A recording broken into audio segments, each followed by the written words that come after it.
Sandhills Global Company. We offer full-time positions in financial sales, compliance, operations, and other fields. We also offer a 4.5-day work week, an attractive benefits package, and opportunities for advancement. Put your motivation to work and grow with us at Currency. Visit gocurrency.com/careers to learn more. This is it, Husker fans, your final chance to see Nebraska baseball at home this season. It starts Tuesday, May 6th with a huge rivalry matchup against Creighton. Then it's a Big Ten showdown as the Huskers host Michigan May 9th through 11th. Every game matters and your support can make the difference. Great seats are still available, but they're going fast. Get your tickets today at huskers.com/tickets or by calling 1-800-8-BIG-RED. The electrical workers of Local Union 265 are now hiring licensed journeyman electricians from $32.50 to $42.50 per hour with paid benefits. And if you're looking for a new career, they're hiring apprentices at $19.50 per hour with paid benefits. Call the office at 402-423-4497 to apply. Start your electrical career today. This is the Adam Carriker Show. Position right of the quarterback, out of the shotgun, 1st and 20. Jailbreak screen in the air. It is tipped. It is intercepted by Carriker at the Missouri 21-yard line.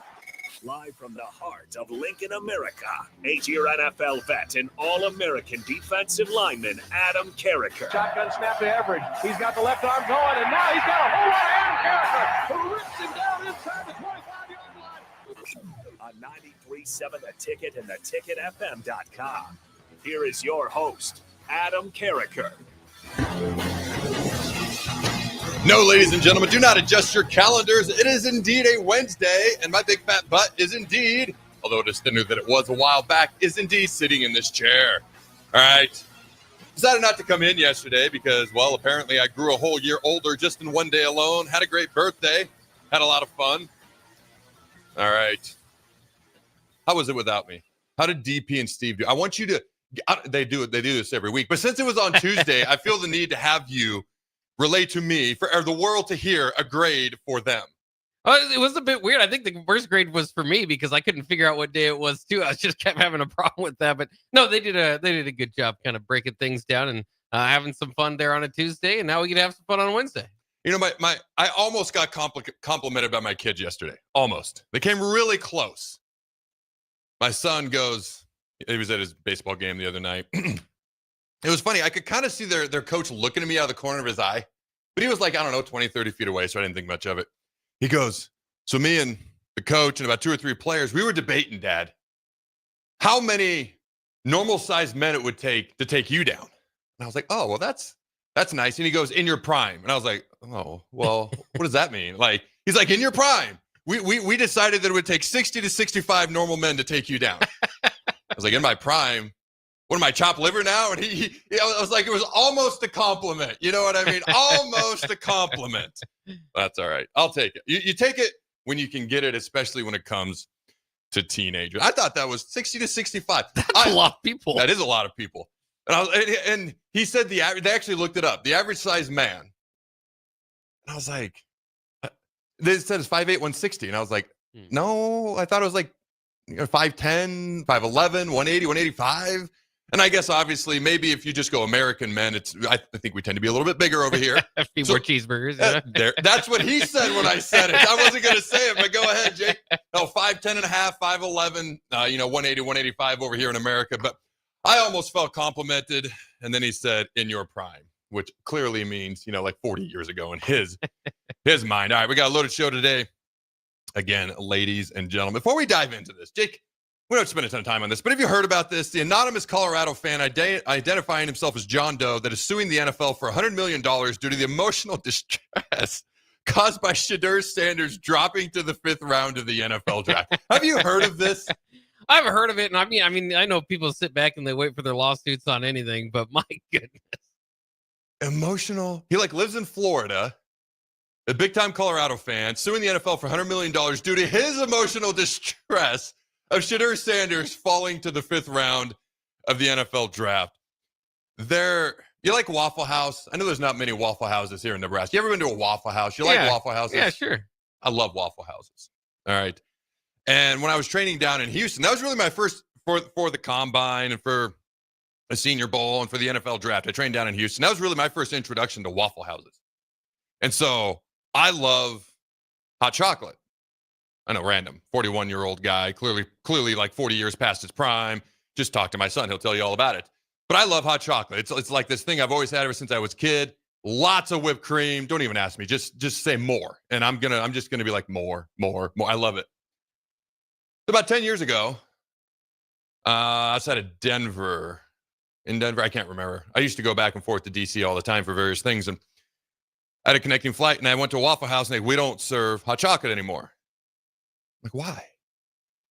I guess somebody burned themselves on the hot chocolate, tried to sue Waffle House, so they just took it off the menu. Do you remember the lady? This is going back about a decade and a half. The lady who went through the McDonald's drive-thru, asked for hot coffee. The coffee was too hot, so she tried to sue McDonald's for the coffee being too hot. Do you remember that? I do remember that, yeah. Oh, man. People I feel like some folks, not everybody, some folks just wait to get upset about things, and some folks also just wait to, like, sue. It's craziness. It's craziness. It's insanity.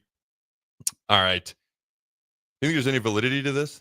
This man's emotional distress that Roger Goodell well, I guess in all the, however you want to look at it. Now we're getting into a crazy discussion of collusion, et cetera, et cetera. The NFL caused this man clearly. Is there validity to this, Jake? Absolutely not. I don't think he deserves a dime. I agree with you. All right. Sometimes I'm like, is this the real world? Or am I going to wake up and then face the real world? Like, what is going on here on planet Earth? All right. The Adam Carriker Show, Monday, Wednesday, Thursday, Friday this particular week. Back to Monday, Tuesday, Thursday, Friday next week, 11 a.m. to 1 p.m. Central Time. Grab your lunch. Come join us. We talk about people suing people over hot chocolate, hot coffee. We strive to be smarter than the average dumb guy. Okay. Sometimes we achieve this goal. Sometimes we do not. But what you're going to hear is Husker sports, college football, sports in general. What you're going to get is unique insight, unbridled honesty. And producer Jake and I are going to have a whole lot of fun in the process today. All right. Seen a couple things out there. You know, Matt RHULE being rated potentially a top 5 Big Ten coach. I've seen him rated ahead of Kurt Cignetti, which I thought was interesting. All right, but we're going to dive into that at some point. Nebraska's wide receiver room. There are some folks, and I'm kind of getting there with it too. I think it's hard with getting excited about the transfers from last year, and then it didn't quite work out the way we wanted in that room, so to speak. But I'm starting to get in the boat where I'm getting pretty excited about this wide receiver room. And Jake and I have talked basically since January, since the transfer portal window or winter transfer portal opened and kind of went crazy in December, about how there's a lot of talent in that room. You know, when Hardly Gilmore transferred back to Kentucky, we were like, oh, okay, we'll wish him the best. We got lots of other guys in that room. So we kind of been in this boat where we feel pretty good about the wide receiver room. There's some folks, and I'm starting to get in this camp where it's like maybe this might be the most improved room position group on the entire football team. It's absolutely got to be one of the favorites at this point in time. At the end of the season, will we look back and be like, yep, that wide receiver room, they made the biggest leap of any position group in a positive direction on the entire football team. Hopefully, you like every position, obviously, to get better and make improvements, et cetera, et cetera. We'll chat about that. Right out the gate, though, let's talk about, I was debating Nebraska baseball or softball right out the gate. We're going to get to both of them. I'm erring towards softball because, the Creighton game. Oh, okay. We'll just go there. Jake, what are your thoughts on the Creighton baseball game? You and I talked about how, man, you want to beat your rival. You like to beat your rival, but you just had a 3-game set last weekend. You got a 3-game set, which is very important this upcoming weekend. This is kind of sandwiched in the middle. The game matters because it's a rivalry, but in the ultimate grand scheme of things, how does it matter? Or how much does it matter comparatively speaking? All right, the Huskers unfortunately fell short on Tuesday night. To our good buddies from Omaha, the Creighton Blue Jays, Nebraska scored 3 runs in the bottom of the 9th inning, but stranded the tying run on third base, falling 8-7 to Creighton on Tuesday night at Hawks Field at Haymarket Park. The Huskers now are 24-25 on the season, scored 7 runs on 10 hits and an error, while Creighton 32-13 totaled 8 runs, 9 hits, and 2 errors. All right, Joshua Overbeek went 3 for 4 with a home run, had a great night, an RBI, and team-high 3 runs scored as well. Gabe Swanson was 2 for 5 with a solo homer, while Riley Silva had a 2 for 3 night with an RBI and a run scored. All right, Robbie Bolin drove in a team-high 3 runs and had 1 hit, and Tyler Stone and Case Sanderson tallied 1 hit apiece. All right. Pitcher Will Walsh drops to 4-7 on the season. Now, he was typically the Friday starter when you're going into a 3-game set on the weekend. He was starting a lot of Friday games. Again, this was kind of a sandwich game in the middle here. He got the start on Tuesday. Unfortunately, did not get the victory. Falls to 4-7 on the season, allowing 2 runs on 2 hits and 2 2/3 innings. All right, let me see what else we got here. Creighton broke the scoreless tie with 2 runs behind a pair of hits in the top of the 3rd inning. A plunked batter and a double had runners on 2nd and 3rd with 1 out, while a 2 RBI single to center field with 2 outs gave the Blue Jays a 2-0 lead. They obviously went on to win 8-7. All right, what's your immediate thoughts and reactions here before we move on to Nebraska softball and their postseason play there, Jake? Well, obviously, again, you want to win the season series with Creighton, and you know, I like at least, even for my basketball teams, whatever it might be, at least you have a chance right at the end. It might hurt a little bit more because you had that opportunity, you didn't quite get there, but at least they fought for a chance. And after trailing 6-0 after 4, you know, that's at least you know, kind of a redeeming quality about this game. But it's frustrating. You lose, you drop below 500 due to evil Creighton. So it's kind of, you know, it kind of stings a little bit because they had to work so hard to get back to 500 to kind of get back to this point. But as we had mentioned, and as you were saying, of their final 7 games, if they could go 6-1, this would be the one I would choose. So hopefully they are able to turn it around and continue to win these Big Ten series and set themselves up for Big Ten postseason play. Would it have helped their RPI to get a win against a very good Creighton team that has 32 wins? Sure, but it's quite a stretch to think that it'd be tough for Nebraska to get in based off their RPI. They're probably gonna have to win the Big Ten. So you know, it hurts, but I wouldn't worry about it too long. So right now they're in the Big Ten tournament. Top 12 out of 18 teams in the conference get in. Would you say we were sitting 11th the other day? Is that what you said? Yeah, I can double check, but they're like 1 game up on the 12 and 13. Yeah, I doubt if much has changed. Obviously, Creighton was not a Big Ten conference game. How much noise do you think they have to make? And obviously, we've still got a slate of games this weekend. I believe they play Michigan. Correct me if I'm wrong, Jake. We got a 3-game set versus them. And then hopefully we're in the Big Ten tournament. How much noise do they have to make in the Big Ten tournament to go on to and make a regional, in your opinion? I mean, the Big Ten's not going to help you overall all that much, right? You get some of those teams out from the Pac-12 can help maybe bolster the conference a little bit. But I mean, I think they'd probably have to win it or get pretty darn close to it. I'm not an expert. Don't have, look at the RPI. I know they're like, there's all these different, RPA is not the only thing they go off of in baseball, but so there's all these different sort of rankings, but just the position they're kind of in, they might have to win it. I mean, I remember a couple of years ago, a Rutgers team that won 40 games in the regular season still didn't get an invite to postseason play. So sometimes that Big Ten can kind of work against you. I think they're gonna have to win the whole damn thing. Let me see here. As you start to look at the top 25 teams in baseball, all right, Oregon, Big Ten, number 5 in the country. And I've already talked about this before. It's a whole bunch of Southern teams. Oregon State at number 10. West Virginia, I consider them a Northern team, number 12 in the country. All right, and it's a bunch of UCLA is a Big Ten team at 18 there. Let's see. You make a good point. I think at bare minimum, they'd have to make the Big Ten championship game in the tournament. And if you play really close, play really well against Oregon, if it's not Oregon, you better win, or UCLA at least, because UCLA is also a top 20 team. Again, Oregon's number 5, UCLA's number 18. So pretty much, if you play Oregon down to the wire, they edge you out in the championship game, but you make a nice little run here. Let's say you take 3 from Michigan, you make a run into the Big Ten tournament championship game, and you lose to Oregon, let's say bottom of the last inning, whatever the case may be, you might have a chance. If it's UCLA or anybody else, you probably better win. So at least making a run to the Big Ten championship game, which a lot of these guys were on this team last year that won this very same thing that we're talking about, the Big Ten tournament title last year. A lot of these guys were on that same team. The opportunity is still there. I forgot to mention, former Oregon Duck quarterback, all right, number 3 pick in the NFL draft, played 7 years in the NFL, Joey Harrington. He will be joining us at the top of the hour at noon today. And Nebraska basketball, you mentioned to me right before we came on air, also just got a commit or a signee from a 7-footer. Why don't you go ahead and tell the fine folks at home about that?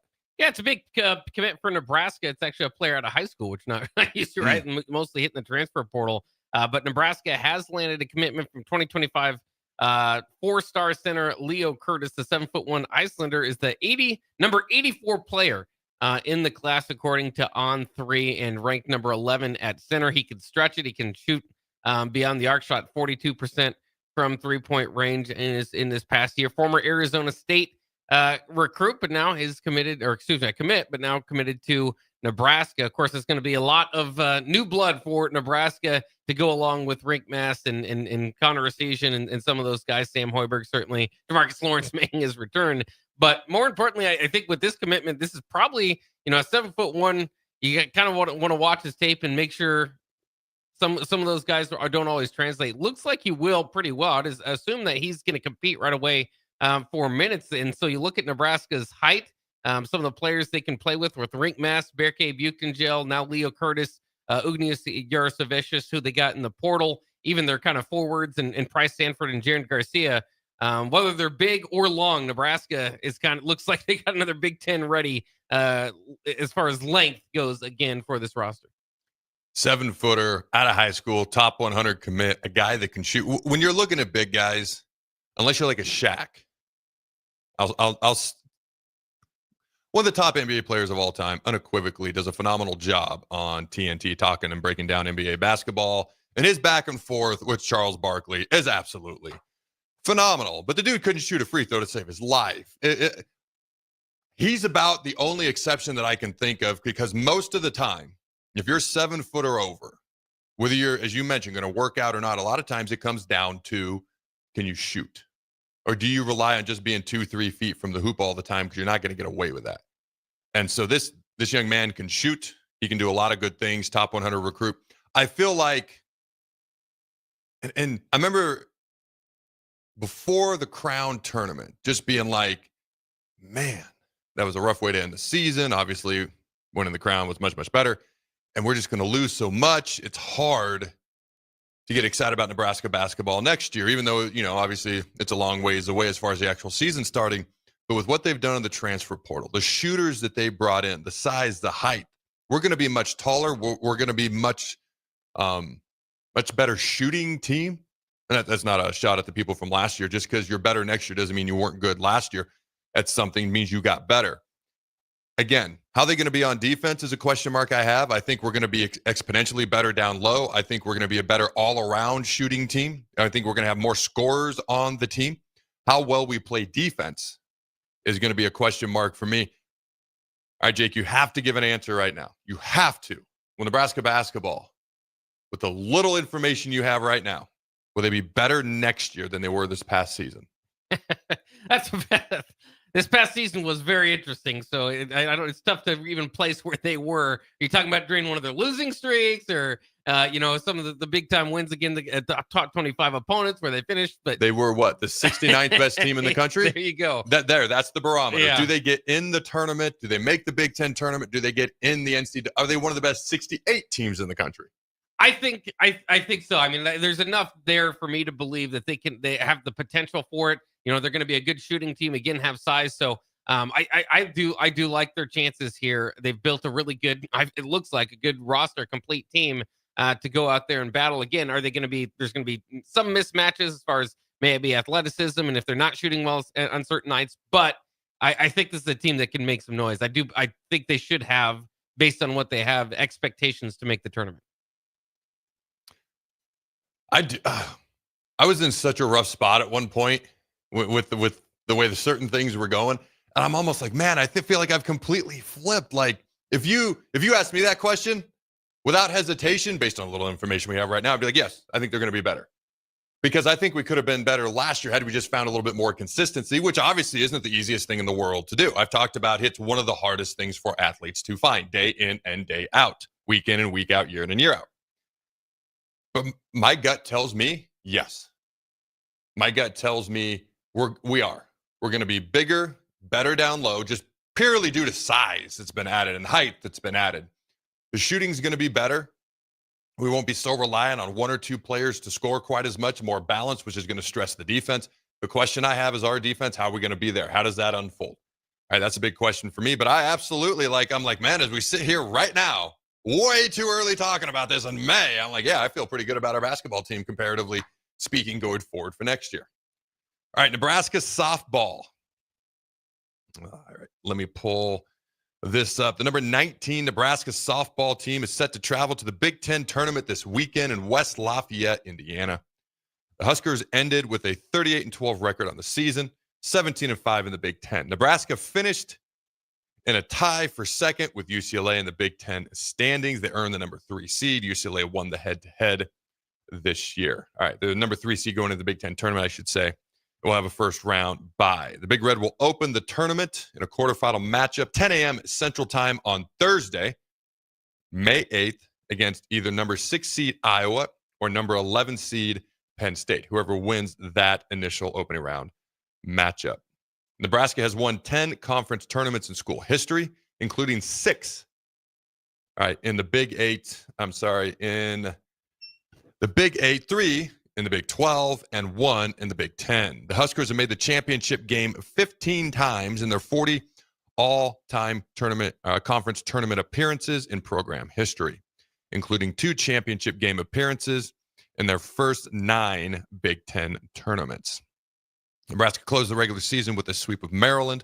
The Huskers outscored Maryland 24-3, and if you go back over their last 4 games, they outscored their opponents 30-3. All right, including a 9-1 16-inning victory this past Sunday that ended with a walk-off 2-run homer by Ava Kuzak. All right, Jordy Ball grabbed wins on Friday and Sunday and earned her 5th Big Ten Pitcher of the Week honor after posting a 0.00, not too bad, ERA and allowing only 1 run on the weekend as a whole. Every Big Ten tournament game will be televised on the Big Ten Network. All of Nebraska's games will have a free radio broadcast with Nate Rohr on the call. The radio broadcast is available at Huskers.com. All right, let me see here. I just mentioned a couple of these, but Huskers to watch. Ava Kuzak, as I mentioned, hit the 2-run walk-off homer Sunday to help clinch the victory in run rule fashion for the Huskers. She adds 4 hits, 4 runs, and 5 RBIs on the weekend with a 1,000 slugging percentage, not half shabby. Again, Jody Ball was a Big Ten Pitcher of the Week for the 5th time this season. She went 2-0 on the weekend, gave up no earned runs, and only 1 hit allowed in her 2 starts this past weekend, which totaled 11 innings. She also added 16 strikeouts as well. All right, see if there's anything else we want to add on here before we head to break. Nebraska is currently ranked 6th nationally in run differential. The Big Red has scored 409 runs to its opponent's 157. That's a differential of 257 runs. Nebraska has been prone to big innings, scoring 4 or more runs in an inning 39 times, including 16 innings with 6 or more runs and 7 innings with 8 or more runs. Very explosive type offense. All right, Jordy Ball now has 37 extra base hits on the season, which is a single season school record. Her next home run would make her the 4th player in NCAA history to record 20 home runs and 20 wins as a pitcher in the same season. Just the 4th player to ever do that. Nebraska now has 98 home runs, 198 extra base hits, and 409 runs on the season, both of which are program record marks. Ava Kuzak became the 7th player in school history to record 50-plus hits, runs, and RBIs all in the same season, just 1 week after Jordy Ball became the 6th player to do it. Over the weekend, Nebraska extended its run total on the season, as I mentioned before, to 409. That is a single-season program record and marks the 2nd time in program history that Nebraska has gotten to the 400-plus run mark in a single season. They've also set records for run rule games, as I mentioned, home runs on the season, and multiple attendance records throughout this season as well. All right. I'm excited to see what they can do in the postseason. I'm excited to see what they can do in the Big Ten tournament. I think it is very fair to expect them to go on to a regional, hopefully a super regional, and we'll see what happens beyond that.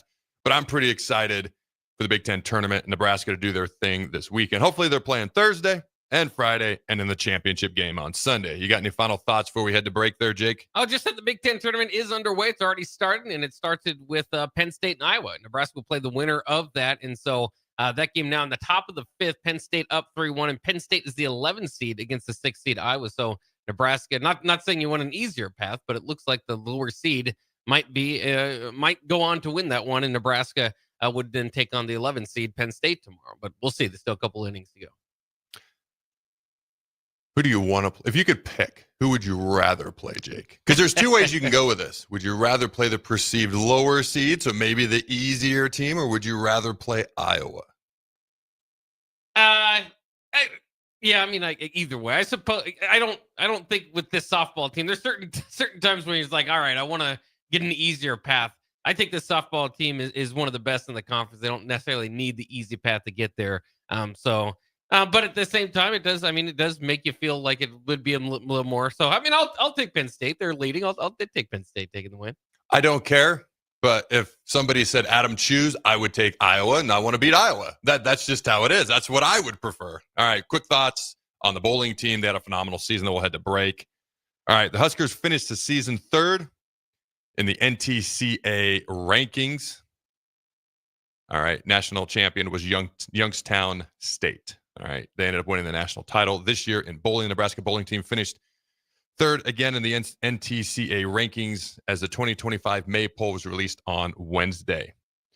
All right, the Husker season came to a close at the NCAA championships in April, taking home a third place finish. Nebraska was topped by, again, Youngstown State on the first day of competition and Wichita State as well. All right, and actually they defeated Wichita State to stay alive. All right, then the Big Red fell to the eventual national champion, Youngstown State, on the second day. They actually faced off against Youngstown State throughout the season like 4 or 5 times this year. So they played the eventual national champ, number one team in the country, like 4 or 5 times this year. Just imagine, and bowling is obviously a little bit different, but imagine the inverse of that if a college football team did something like that. But shout out to Nebraska bowling on yet another phenomenal season. Ladies and gentlemen, don't go anywhere. We'll be right back. This is it, Husker fans, your final chance to see Nebraska baseball at home this season. It starts Tuesday, May 6th with a huge rivalry matchup against Creighton. Then it's a Big Ten showdown as the Huskers host Michigan May 9th through 11th. Every game matters and your support can make the difference. Great seats are still available, but they're going fast. Get your tickets today at huskers.com/tickets or by calling 1-800-8-BIG-RED. Big news from your Nebraska lottery. Mega Millions is now more mega than ever. First off, a new multiplier is built into the game. Plus, there are now bigger jackpots, better odds, and prizes start at $10. So don't miss out on these fantastic enhancements. Visit your favorite Nebraska lottery retailer today and play Mega Millions with the new built-in multiplier, bigger jackpots, better odds, and prizes starting at $10. Drawings Tuesdays and Fridays. $5 Mega Millions top prize odds, 1 in 290 million. Are you ready for a new opportunity? Check out Sandhills Global. Join a dynamic team where your skills are valued and your career can soar. We offer full-time positions with a 4.5-day work week, competitive pay, excellent benefits, and a positive work environment. From IT and marketing to sales and finance, we're looking for talented individuals like you. Apply today at sandhills.jobs and take the first step towards an exciting future. That's sandhills.jobs. Don't wait. Apply now. Garage doors can break down or quit working at the worst times. At Doors Plus, they understand that a broken garage door sometimes means repair and not replace. Sometimes, all you need to make your door like new again is a few bolts, a realignment, or even a new balance. Trust the pros at Doors Plus to handle your garage door repair the right way so you can get on with your busy schedule. Visit them online at DoorsPlusLLC.com or give them a call today at 402-590-5800. Doors Plus. Garage doors and more. Are you looking for an exciting new way to put your skills to work? Explore new career options in the fintech industry at Currency, a Sandhills Global company. We offer full-time positions in financial sales, compliance, operations, and other fields. We also offer a 4.5-day work week, an attractive benefits package, and opportunities for advancement. Put your motivation to work and grow with us at Currency. Visit gocurrency.com/careers to learn more. Empower a child today with the Teammates Mentoring Program. Hope is only a conversation away when you choose to share your talent, time, and heart with a child. Together, you can build a relationship based on strengths and chart a brighter future, 1 week at a time. Find out how you can be a mentor by visiting LincolnTeammates.org. Become what you needed as a kid by joining the Teammates Mentoring Program today. Take control of your health with the DASH scan at Advanced Medical Imaging. The DASH scan is a full-body MRI designed for advanced health screening. This dynamic approach provides exceptionally sharp images across multiple organ systems, helping to detect potential concerns early. With minimal radiation and no invasive procedures, the DASH scan offers a safe, comprehensive look at your health. Plus, results are delivered faster than ever, giving both patients and physicians confidence in screening and diagnosis. Your health is too important to wait. Schedule your DASH scan today at Advanced Medical Imaging. Visit amimaging.com or call 402-484-6677 to learn more. Make sure you tune in every Saturday from 11 to 12 for all things youth football with Tank Perry and Jim Sandman. Learn how the game of youth football has grown in and around the capital city with coaches, athletic directors, and league commissioners telling you all about it. It's all things youth football with Tank Perry and Jim Sandman every Saturday from 11 to noon right here on 93.7 The Ticket and theticketfm.com. At Planet Fitness, we're declaring it. This is the year of getting stronger, and you can get started now by saving when you join today. We have all the best-in-class equipment you could ever need, and you can work out your way on your time at any convenient location near you. Most open 24 hours. So let's do this. Join Planet Fitness today and save. Just $1 down, $15 a month. Find your nearest club and join today. Deal ends Friday, May 16th. See Home Club for details. Staying healthy and comfortable starts with the air you breathe. If you're noticing more dust, odors, or allergies, it could be time for duct cleaning from Bryant. Pure Air starts with cleaner air ducts, pair with enhanced filtration and purifications options, and the difference is amazing. When the air you breathe is clean and fresh, your home smells fresher, and your family is healthier. Time for cleaner air in your home? Call Bryant for a free estimate. Bryant Air Conditioning, Heating, Electrical, and Plumbing. 467-1111. Bryant, whatever it takes. Hey there, fellas. It's your girl Jordan with Sartor Heyman Jewelry. Let's talk about trading up. Not what you're thinking. You could never trade her in, but you can trade up her stone if you like. Signify the growth of your love, the challenges you have overcome, or any part of your love journey by trading up her diamond. Whether it's been 5 years, 25 years, or 50. Say it with a bling. Big love, big bling. We got you. Until next time, this is Jordan at Sartor Heyman Jewelry. Happy shopping, guys. Mike, I've been thinking our house could really use a makeover. How about new siding? I've been thinking the same thing. Have you heard of James Hardy? Yes. Sarah down the street had Roofing Service Company install James Hardy siding on their home, and they love it. Roofing Service Company does have great reviews. They took her through the design process and made everything super easy. Roofing Service Company offers expert design and installation. Couple that with James Hardy's durable products and variety of colors, you and your family will love your exterior remodel. Just visit roofingservicecompany.com. That's roofingservicecompany.com. This is the Adam Carriker Show on 93.7 The Ticket and theticketfm.com.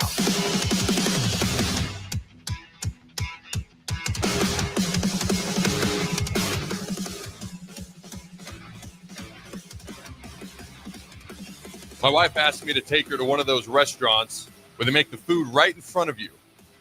So I took her to Subway, and that's how the fight started. Not a true story for the Carrikers, but I did see that, and I thought that was pretty funny. All right, here's a couple of other, I don't know if they're interesting or whatever, but they're intriguing stats. Since 2023, 15 coaches and graduate assistants from Michigan were either fired, resigned, or received a show clause from the NCAA. All right, former Nebraska nose guard Nash Hutmaker was not listed amongst the undrafted free agent signings, but he is participating at minicamp. I thought that was interesting. So it must be kind of like a tryout deal at minicamp. If you're not listed as one of the undrafted free agent signings that you're at minicamp, it's basically kind of like a tryout to see if you can stay there for the offseason and continue to try to make the team. That does surprise me that he's not at least listed as an undrafted free agent. Doesn't that surprise you, Jake? Yeah, that does surprise me. I mean, because I think he would be one of the higher end free agents available out there after the draft. No, I mean, I've talked about how I think he's going to be a steal for somebody. And so I think that was a little bit surprising to me. This is a guy, he's with the Ravens right now. Okay. And so for me, I think this is a guy that I still think he's going to surprise people. All right, we've seen this a little bit. All right, the skinny end versus the block end possibly going on the helmet. Apparently, Taylor Lewan thinks we should change how we do our helmets or what we put on the helmet and the type of end. The block end versus the skinny end. Personally, I like it the way it is. I wouldn't change it. I wouldn't touch it. I like the block end as far as marketing and stuff you see everywhere, like on T-shirts and websites or whatever. But I like the skinny end for the helmet. To me, it would almost look a little too cartoonish to put the block end on the helmet. I'm looking at it right now, so it's easy for me to see and visualize. I'm curious what the fine folks at home think. Let us know your thoughts. Text in. What's that text line? Or what's that text number there, Jake? 402-464-5685, the Sartor Heyman Jewelers text line. It never changes. But Taylor thinks that we should do something different with the N on the helmet. I've been on the record saying I'm not a fan of alternate uniforms and things of that nature. Like Oregon was dealt some not great color. I mean, green and yellow is in a great color combination, in my humble opinion, and they turned it into gold. And they had no choice but to do a whole bunch of unique different things.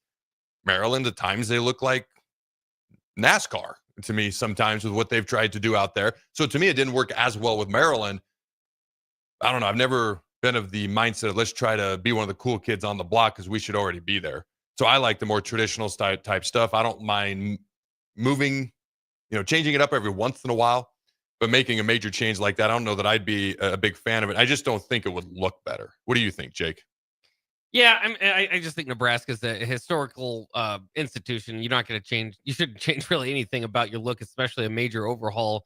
The Alabamas, the Penn States, they don't have the flashiest helmets. You're not going, wow, that's a cool helmet. I want to. It's cool because Notre Dame. It's the history of it. That's what's come before you. Nebraska needs to continue to look at itself that way. I would say I don't mind it. Like the block end, I think would be pretty cool for an alternate game. You could probably sell a lot of helmets that way. And all that, but you don't want to. Your mainstay's got to be the historical end that Nebraska has. Though I will say Netflix has kind of taken over that skinny end as far as the branding, but Nebraska football definitely still in the football realm. It's just in a historic helmet, so a little bit. I mean, that's like telling Taylor Lewan. I think Michigan's helmets are among the coolest. So I mean, there is that to begin with, but that would be like telling him to change Michigan's helmet. He would just be like, well, no, there's no way. Well, that's kind of how Nebraska fans should look at this. I feel like it's iconic. And again, I don't feel like we need to try to fit in with the quote unquote cool kids or whatever, because we're already there and we got to get more wins on the field. I'm saying as far as an iconic brand, and hopefully we win some more games on the field as well. Has anybody texted in response to that at all? I wonder if it's harder for them, because I'm sitting here staring at the exact example of the skinny end versus the block end and what it might look like on the helmet. I wonder if it's harder for them to visualize it in their head maybe a little bit. Rubber Duck from LinkedIn says, for some reason, the skinny end looks better on the helmet. Husker Peace says, Luan is garbage. Who cares what he thinks? Horrible person. Well, nothing like making it personal. We'll just go right at it. All righty then. And again, I like the block end. I like it when I see it on websites and on shirts and social media and whatever. But on the helmet, the skinny end, which I don't like how, as I look here now, I'm like, the block end looks way better. But on the helmet, the skinny end looks better. And maybe it's just because to me, it's iconic. All right, Jim Knowles, it's kind of weird, man. When you do something at a place and you do a big time thing like win a national title, and then all of a sudden they tell you not to come back. So Jim Knowles, defensive coordinator at Ohio State a year ago, now is at Penn State. And I quote, I was asked not to go to the parade, and I respect that. But you just feel like, okay, now it's gotten awkward, end quote. It's not our business, not our monkey, not our zoo, but people pay to go to the zoo and watch the monkeys. So I'm watching this from afar. That logic track? I think it did. I like it, yeah. Yeah. And so for me, I'm just kind of like, that's jacked up. Anybody who's ever put in blood, sweat, and tears for your university, if you've got an issue with them, I wonder if they picked up the phone and called them and been like, hey, this is how we feel. Or do they just say, bang, not welcome? Because that would be jacked up to do to somebody.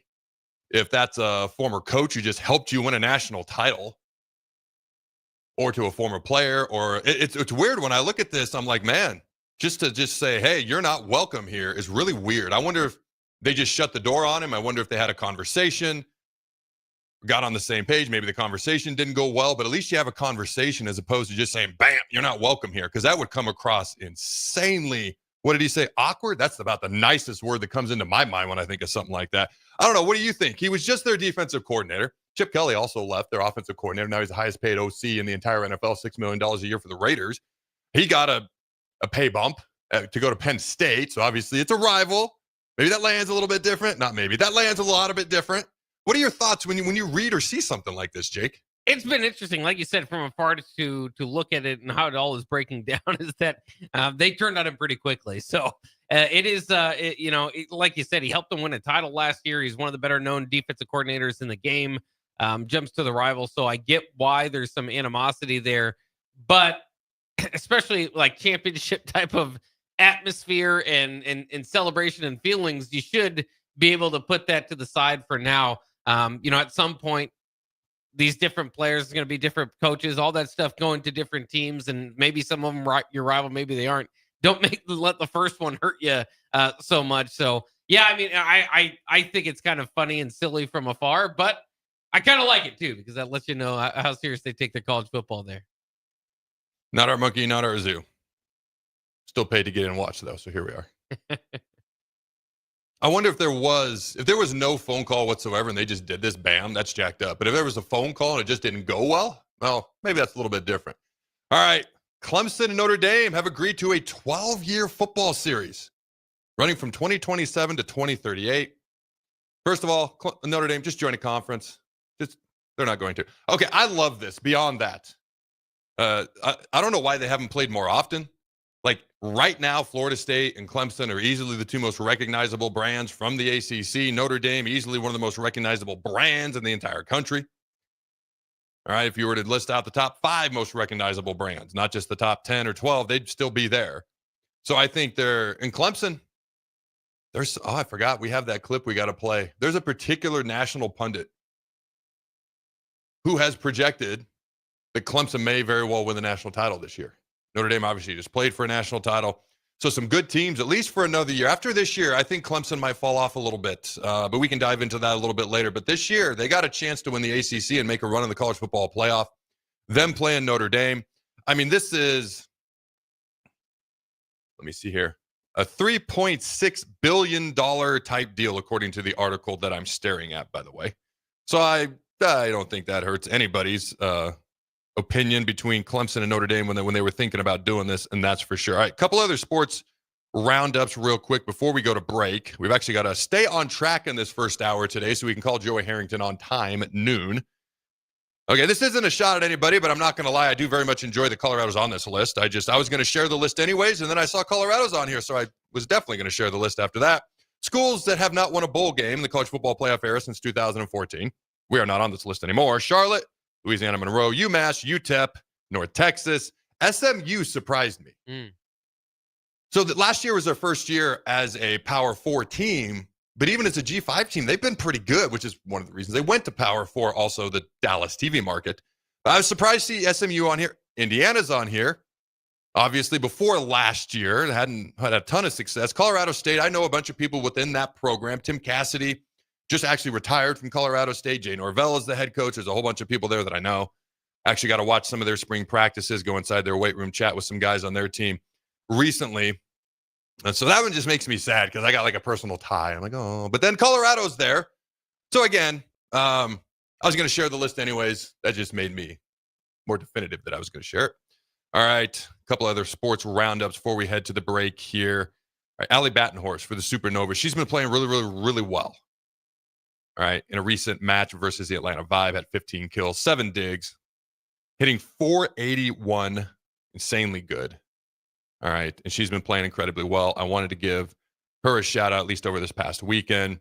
You probably saw this, Jake, but 5 current/former Iowa State football staffers placed more than 6,200 bets totaling over $100,000 on professional and college games, including Cyclones men's and women's basketball. You probably saw that. I don't know. What was your instant reaction when you saw that? Well, not good, right? I think the bigger deal against sports betting kind of getting bigger across the country. Not surprised that some people might get caught doing that. But when you bet on your own team, that's where you can kind of get into a lot of trouble there and kind of think twice about it. So I know a lot of those. I think there's like one of the 5 staffers that's still at Iowa State. So a lot of them already kind of moved on. They still have one of them there? I believe so. I have to go double. I think he's the son of the defensive coordinator. So, All right, the Field of Dreams movie. Was it the 1936 White Sox or whatever? Shoeless Joe Jackson.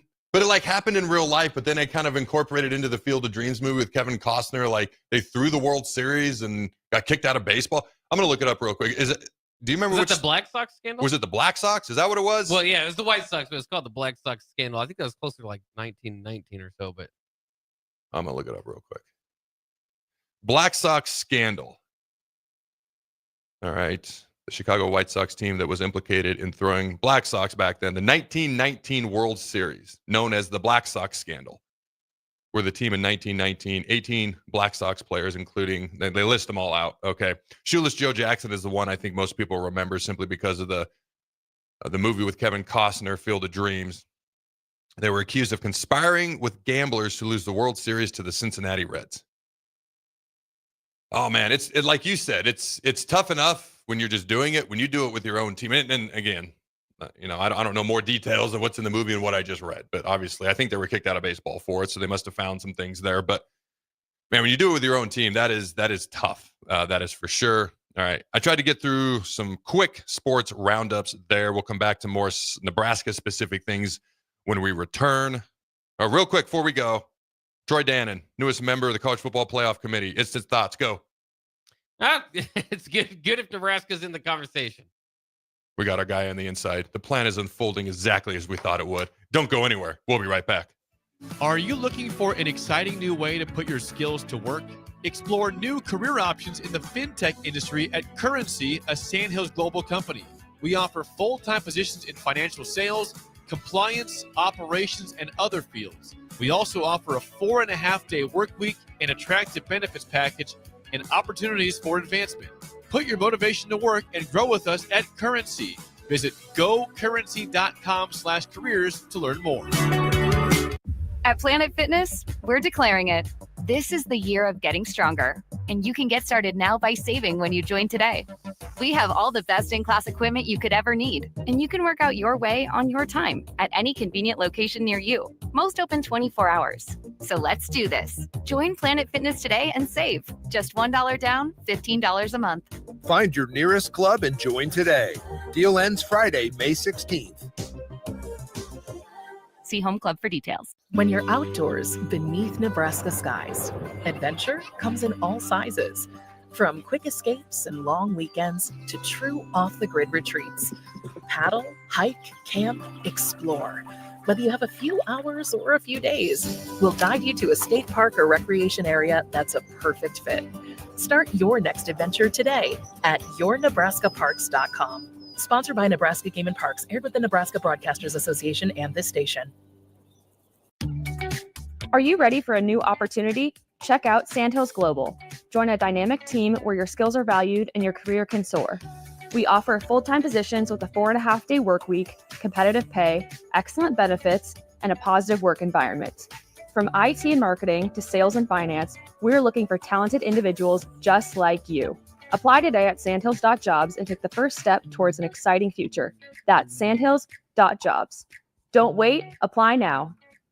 Are you a fan of local wine, craft beer, cider, or spirits? Don't miss SIP Nebraska's 12th anniversary celebration May 9th and 10th at Mahoney State Park and join others who share your passion for great drinks. Enjoy unlimited tastings, live music, delicious food, artisans, and lawn games as you celebrate Nebraska's vibrant beverage industry. And when you find one you love, you can buy a bottle to take home. Choose your ticket package at sipnebraska.com. The SIP Nebraska Spring Festival, a Blur event, May 9th and 10th at Mahoney State Park in Ashland. You grew up on cereal for breakfast and you graduated into drinking coffee at some point as an adult. Now there's a place in Lincoln where you can stay caffeinated but eat like you used to. Control Coffee and Cereal Bar brings Saturday morning vibes to every day with locally roasted specialty coffees, Lotus energy drinks, and tons of breakfast cereals with toppings. And did we mention they have video games to play while you're there too? Control Coffee and Cereal Bar open 7 a.m. to 5 p.m. Monday through Friday and 8 a.m. to 3 p.m. on the weekends at 15th and Pine Lake.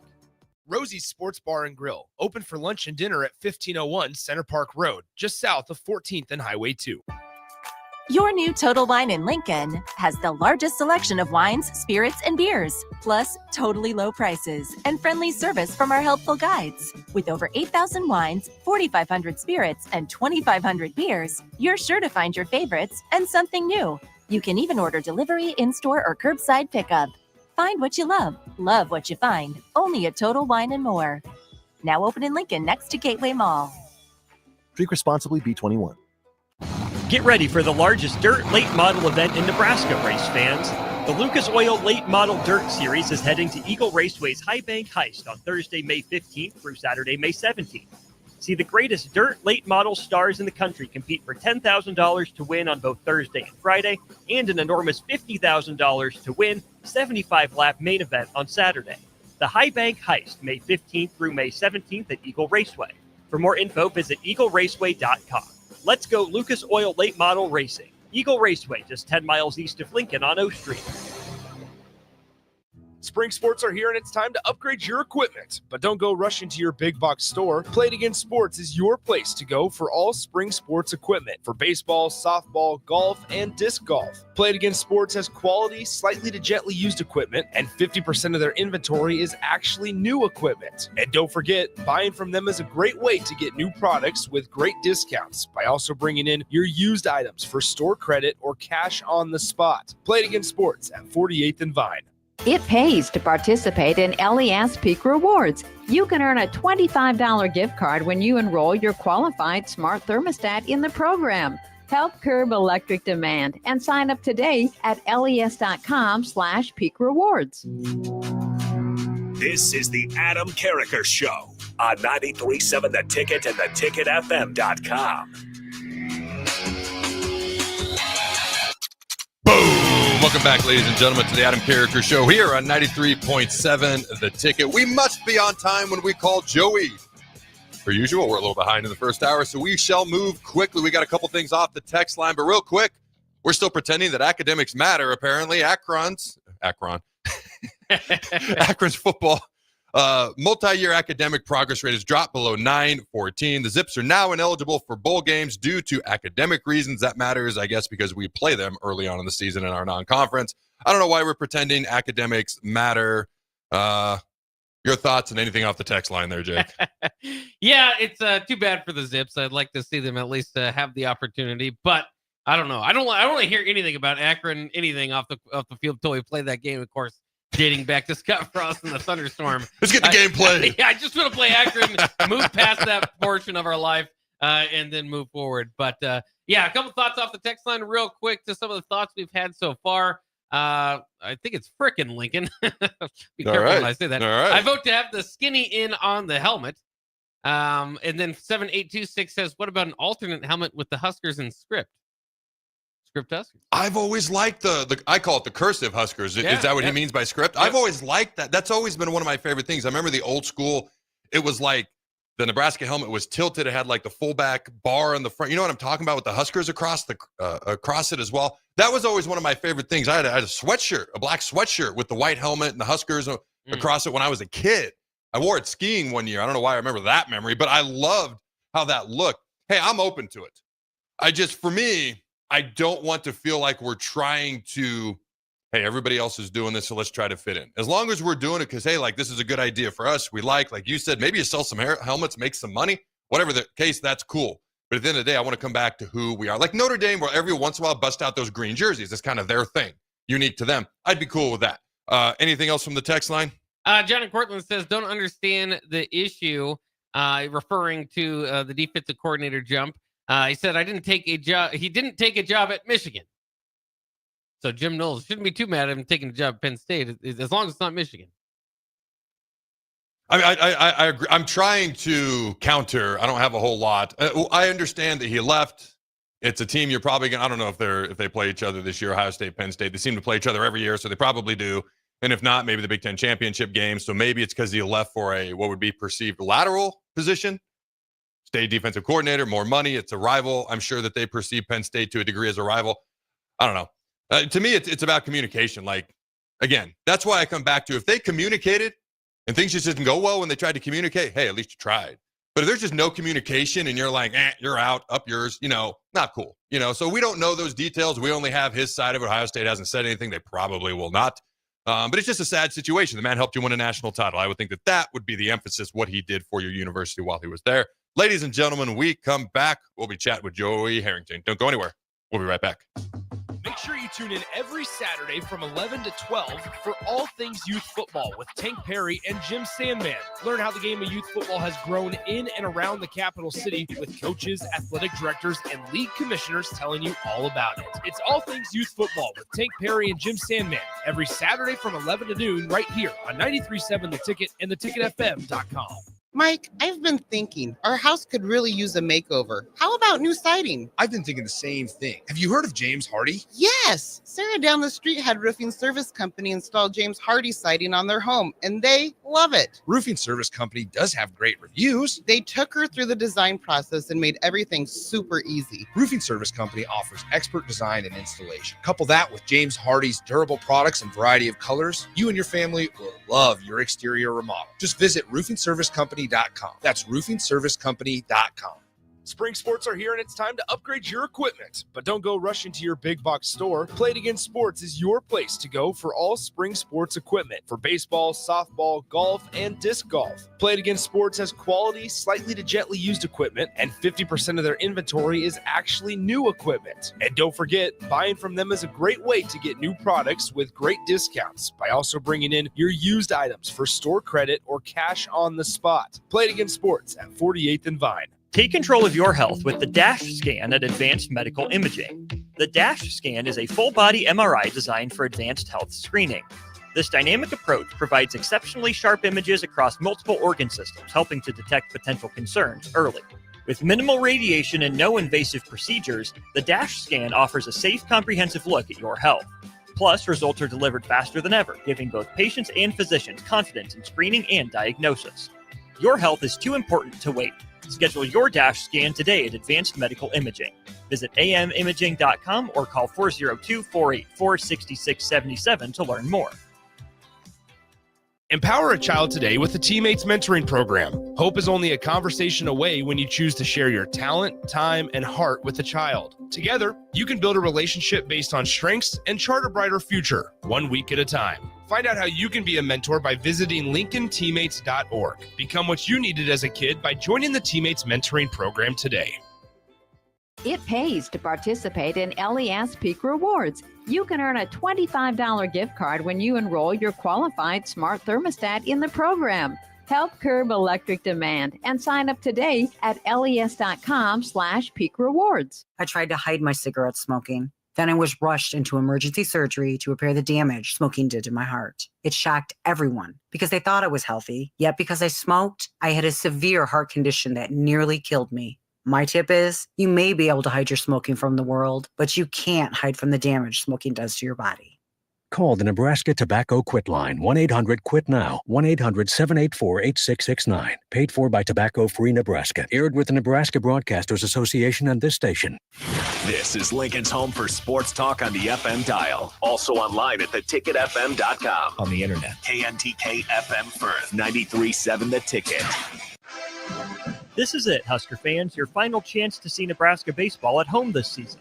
It starts Tuesday, May 6th with a huge rivalry matchup against Creighton. Then it's a Big Ten showdown as the Huskers host Michigan May 9th through 11th. Every game matters and your support can make the difference. Great seats are still available, but they're going fast. Get your tickets today at huskers.com/tickets or by calling 1-800-8-BIG-RED. Are you a fan of local wine, craft beer, cider, or spirits? Don't miss SIP Nebraska's 12th anniversary celebration May 9th and 10th at Mahoney State Park and join others who share your passion for great drinks. Enjoy unlimited tastings, live music, delicious food, artisans, and lawn games as you celebrate Nebraska's vibrant beverage industry. And when you find one you love, you can buy a bottle to take home. Choose your ticket package at sipnebraska.com. The SIP Nebraska Spring Festival, a Blur event, May 9th and 10th at Mahoney State Park in Ashland. Make your move fun and easy with the help of Movers and Shakers. Movers and Shakers is homegrown, female-led, and ready to help make your transition to a new space as seamless as possible. They excel at residential and commercial moving jobs, as well as offer home cleanouts and junk removal services. Moving into a new place is stressful enough, so let Movers and Shakers ease the transition. Give them a call today at 712-899-6265 or book your move online at www.moversandshakersne.com today. You grew up on cereal for breakfast and you graduated into drinking coffee at some point as an adult. Now there's a place in Lincoln where you can stay caffeinated but eat like you used to. Control Coffee and Cereal Bar brings Saturday morning vibes to every day with locally roasted specialty coffees, Lotus energy drinks, and tons of breakfast cereals with toppings. And did we mention they have video games to play while you're there too? Control Coffee and Cereal Bar open 7 a.m. to 5 p.m. Monday through Friday and 8 a.m. to 3 p.m. on the weekends at 15th and Pine Lake. This is the Adam Carriker Show. Position right of the quarterback, out of the shotgun, 1st and 20. Jailbreak screen in the air. It is tipped. It is intercepted by Carriker at the Missouri 21-yard line. Live from the heart of Lincoln, America, 8-year NFL vet and All-American defensive lineman Adam Carriker. Shotgun snap to Everidge. He's got the left arm going, and now he's got a whole lot of Adam Carriker who rips him down inside the 25-yard line. On 93.7 The Ticket and theticketfm.com. Here is your host, Adam Carriker. Welcome in, ladies and gentlemen, to hour 2 of the Adam Carriker Show here on 93.7 The Ticket. All right, throughout this hour, we will be discussing Matt RHULE, top 5 Big Ten coach, Nebraska's wide receivers. Will that position group make the biggest improvement of any position group on the Husker squad this fall? But this time I want to bring on our special guest. All right. He works for Fox, FX, and Fox College Football. He also was the Pac-10 Offensive Player of the Year, number 3 overall pick in the NFL draft, and played 7 years in the NFL. Mr. Joey Harrington, how you doing, my friend? I'm doing all right. Yourself? Dude, I appreciate you taking the time. I'm excited to get your thoughts on a few things. And I want to start right out the gate with, as you look ahead to college football this fall, it seems to be a lot of, the post-spring top 25. It seems to be Texas and Penn State. And those seem to be kind of the 2 teams that are in the top 3, top 1 post-spring polls that you're kind of seeing right now. What's your take on who you think the top, best 4 or 5 teams are in college football, at this way early point in the offseason? Do you want my honest answer on this? Absolutely. College football has gotten to a point where there's only 12 teams that are even relevant.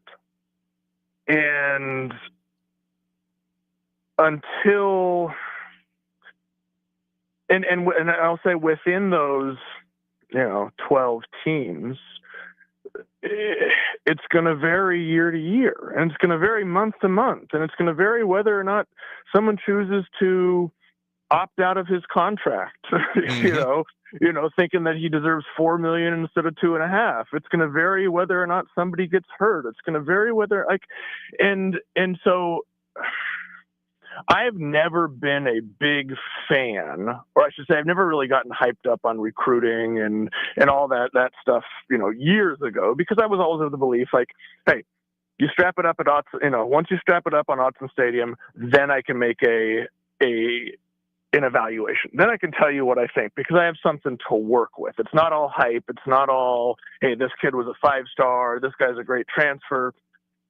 But now I don't want to say I'm less interested, but it has definitely created this, I don't know,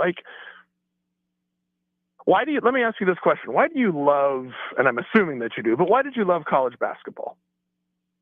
College basketball? Do you enjoy college basketball. Do you enjoy watching March Madness? I do. For me, college basketball was less about the regular season. I would always follow Nebraska. I'd keep an eye out for Duke, North Carolina. Then when the conference tournaments rolled around, then for me, things got really, really exciting. I assume you're going to point out the difference for college football, but go ahead. I'll let you do it. Well, so what was the best part about March Madness? Well, the upsets. That was the best part for me. Yeah. Right.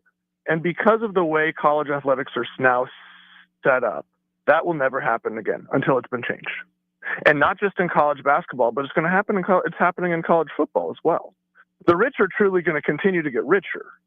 right? So whether it's Penn State or Texas or Ohio State or Oregon or Michigan or Georgia, I don't want to say it's like, flip of the coin, who cares?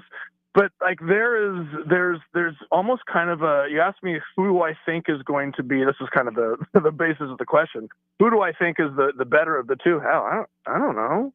I don't, and until we kind of get into November and it's like, all right, like, let's just see how this all kind of plays out. Like, my interest has been diminished because of the way that college football has been allowed to, I'll say, erode the competitiveness, erode am I making sense? Oh, you 100% makes sense.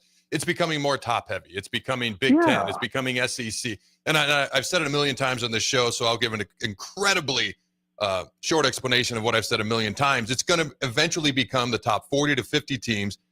The Big Ten, the SEC, they're just going to get stronger, which is great for us. I mean, you're a former Oregon guy. We're a Nebraska guy. This is phenomenal for the sport as a whole. What if you're an Oklahoma State guy? What if you're a North Carolina State guy? Although they're kind of attached to North Carolina, who's going to find a home eventually if it's not in the ACC. And it's become those top 40, 50 teams, 2 conferences with pods, otherwise known as divisions. And then you got your Big Ten, SEC champions eventually down the road playing for a national title. And everyone else either goes away or kind of has their own thing. And to me, it's NFL-like, it's NFL-esque, and that's great. I liked college football because it was unique. It was different. The regular season mattered. Every game mattered. I mean, dude, okay, I watched. Okay, but let me ask you this. Let me ask you this. When you say top 40 or 50 teams in the Big Ten, do you really think that Northwestern has an opportunity? Do you really think that Maryland can compete? And I'm going to ask you this point blank, and I know that, because I played with Dylan's dad, Dom was my center in Detroit, with the exception of, Dylan coming in. And I know that, the support behind Nebraska is incredible. And in this environment, you're going to see them. I'm assuming they're going to start to invest and compete. But 5 years ago, did you really think that Nebraska was going to be is competitive in that top 12? Right? I would say it's smaller than 12 or 40 to 50. I think it's 12 to 16 teams that legitimately have a shot to say that I can take a look at the postseason that at the end of the year. No, what I meant by 40 to 50, I kind of meant Division I is really going to be about 40 to 50 teams, and everyone else is either going to be G5 or they're just not going to exist like the ACC. I don't think is going to be around in 5 to 6 years. But I don't think they're going to take. I don't think they're going to take Northwestern along for the ride. I don't think they're going to take Maryland along for the ride. I don't think they're going to take. Right, and so you start eliminating those teams from the Big Ten and from the SEC, and I think you're really only looking at maybe 16 to 24 teams. I think it's smaller than that. Well, so that's what I was getting to, is eventually when you're talking about who is actually going to win the championship, it is a much smaller pool. I don't even think it's 16 teams. I think it's 8 to 12 at most. I do think it used to be Ohio State, Clemson, Alabama, Georgia, and maybe one other team. So now it's expanded, I think, to 8 to 12 versus 3 to 4. But I'm just saying, as far as who all is going to even exist in what we'll see as the top end Division I, Big Ten, SEC type schools. That's what I was referring to. Not who has the best chance to win it all. Right. I think you're right. There's about 8 to 10 schools there. I don't even know that those teams would exist. Unless they're bringing them along truly for the Baltimore TV market or for the, the Chicago TV market. Like, I don't even know that those teams are going to exist. It's a really interesting time in college football. And I say that as an Oregon alum, a team that is in that top 8, that, year after year, they can bring in a Dylan Gabriel and bring in a Bo Nix and bring in a Dante Moore, to the point that we are going to be relevant in this time. And I can also say that I'm sad to see that, the Washington States of the world. My God, we hated going to Pullman late in November, right? Because you always knew that something could happen. And that doesn't exist in college football anymore. I think teams like, from my point of view, when they added Maryland and Rutgers to the Big Ten about 10 years or so, give or take. Right. Yeah. It wasn't necessarily for competitive improvement. It was for the DMV market, the New York, New Jersey market. So maybe they get rid of those schools, but money, as you know, money speaks loudly. So I don't think schools like that will necessarily go anywhere. But you brought up Nebraska, Dylan Raiola. Dominic RHULE. I'm curious, what was he like as a teammate? He was your center. What was he like as a teammate? Dom was crazy. Dom was crazy, and crazy in a good way. He was the guy that Dom would run through a wall for you. Dom was the kind of guy that was so incredibly loyal, and so incredibly excited, and so incredibly just committed. Right there. He was the type of guy that you absolutely had to have in your locker room. And he's the type of guy that as a quarterback, you were so happy to have as your center because you knew that he had your back. Dom was a special type of player. And you know what was really interesting too is to hear him talk about Nebraska and to hear him talk about those years that he spent there and the culture and the tradition. He got it. He understood, right? And that was part of, I think what part of what made him such a great player and a great teammate is he understood that it was, well, hey, you're in the NFL, you got to take care of yourself. You're trying to, you're trying to provide for your family and have the longest career you can. He understood that on the backside of that, there was also another piece, and that came from being at a place like Nebraska. Talk to us. Obviously, you played quarterback for a very long time at a high level. Talk to us about Dylan RHULE. Started as a true freshman last year, got a ton of reps, experience. This is his team. He's taken more of a leadership role this offseason going forward. What do you think is a natural progression or a realistic expectation as far as improvement for him from year 1 to year 2 as a starter? Ooh, boy, it's an interesting question, because if you'd asked me that 10 years ago, I probably would have given you a different answer, right? My answer to that is going to kind of come back to you a little bit and ask, what have they brought in around him? How have they supported him? What have they gotten from the transfer portal? When we were playing, I came into Oregon, sat for the first 2 years, competed, for the job coming into my redshirt sophomore year, and then played the final 3 years of my career, right? But guys now, they're coming in ready to play. So I think that the ceiling for Dylan is extremely high. One, because he was such a prepared quarterback coming in. I'm assuming that Nebraska has made some off-season acquisitions in bringing in guys to support around him. He needs help at the skill positions. But I also so that's the one end of the spectrum, thinking hey, in terms of what college football is now and what these, 5-star, these big recruit quarterbacks, how prepared they are, that the ceiling is extremely high for him. And, we see it all over the country, quarterbacks coming in and having success early.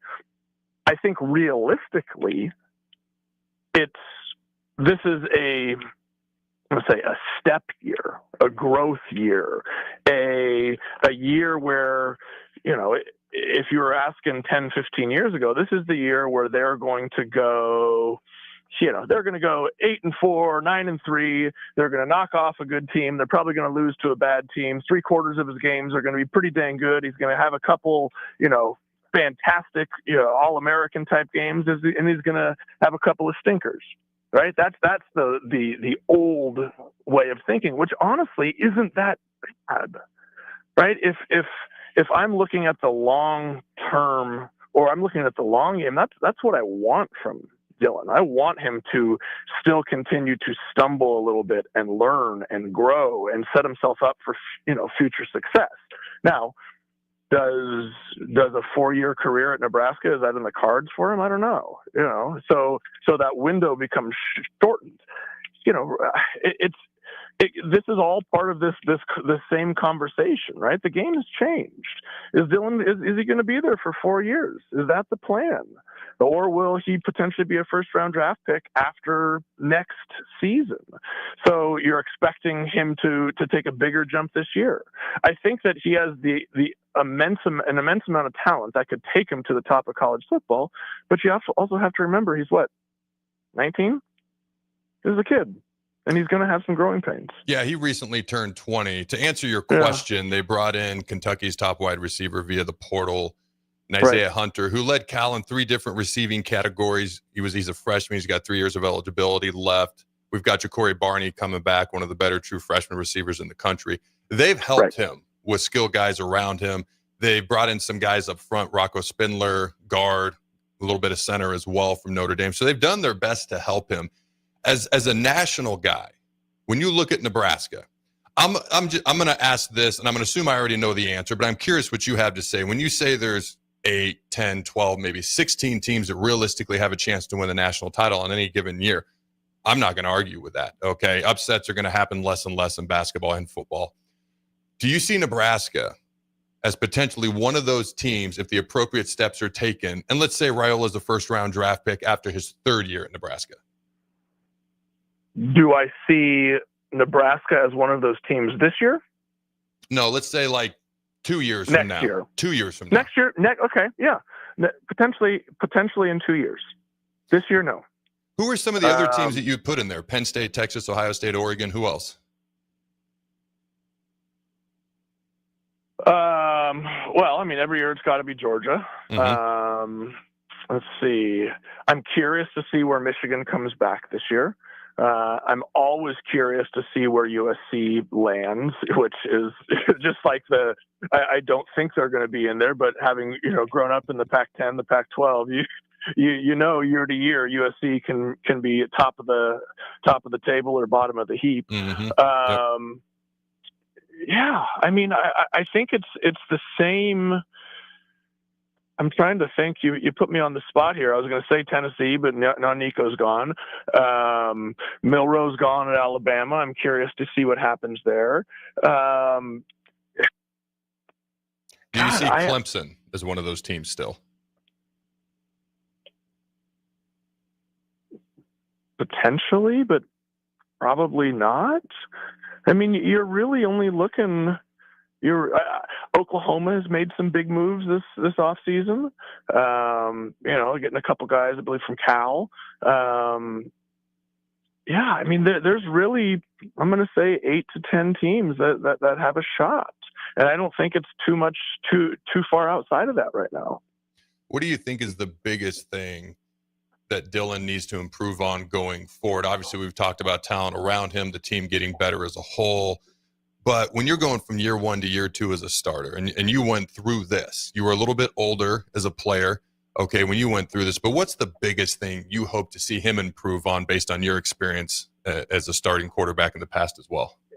You have to do 2 things. You have to become more consistent in terms of what your floor is, right? If you're this is a completely different era of college football, but I think I completed 54% of my passes as a sophomore, and my goal was to be at 60 the next year, right? Move the chains a couple times more, right? Convert on 3rd down. You become more consistent. You become more comfortable. That sustains drives. You sustain drives. You score more points.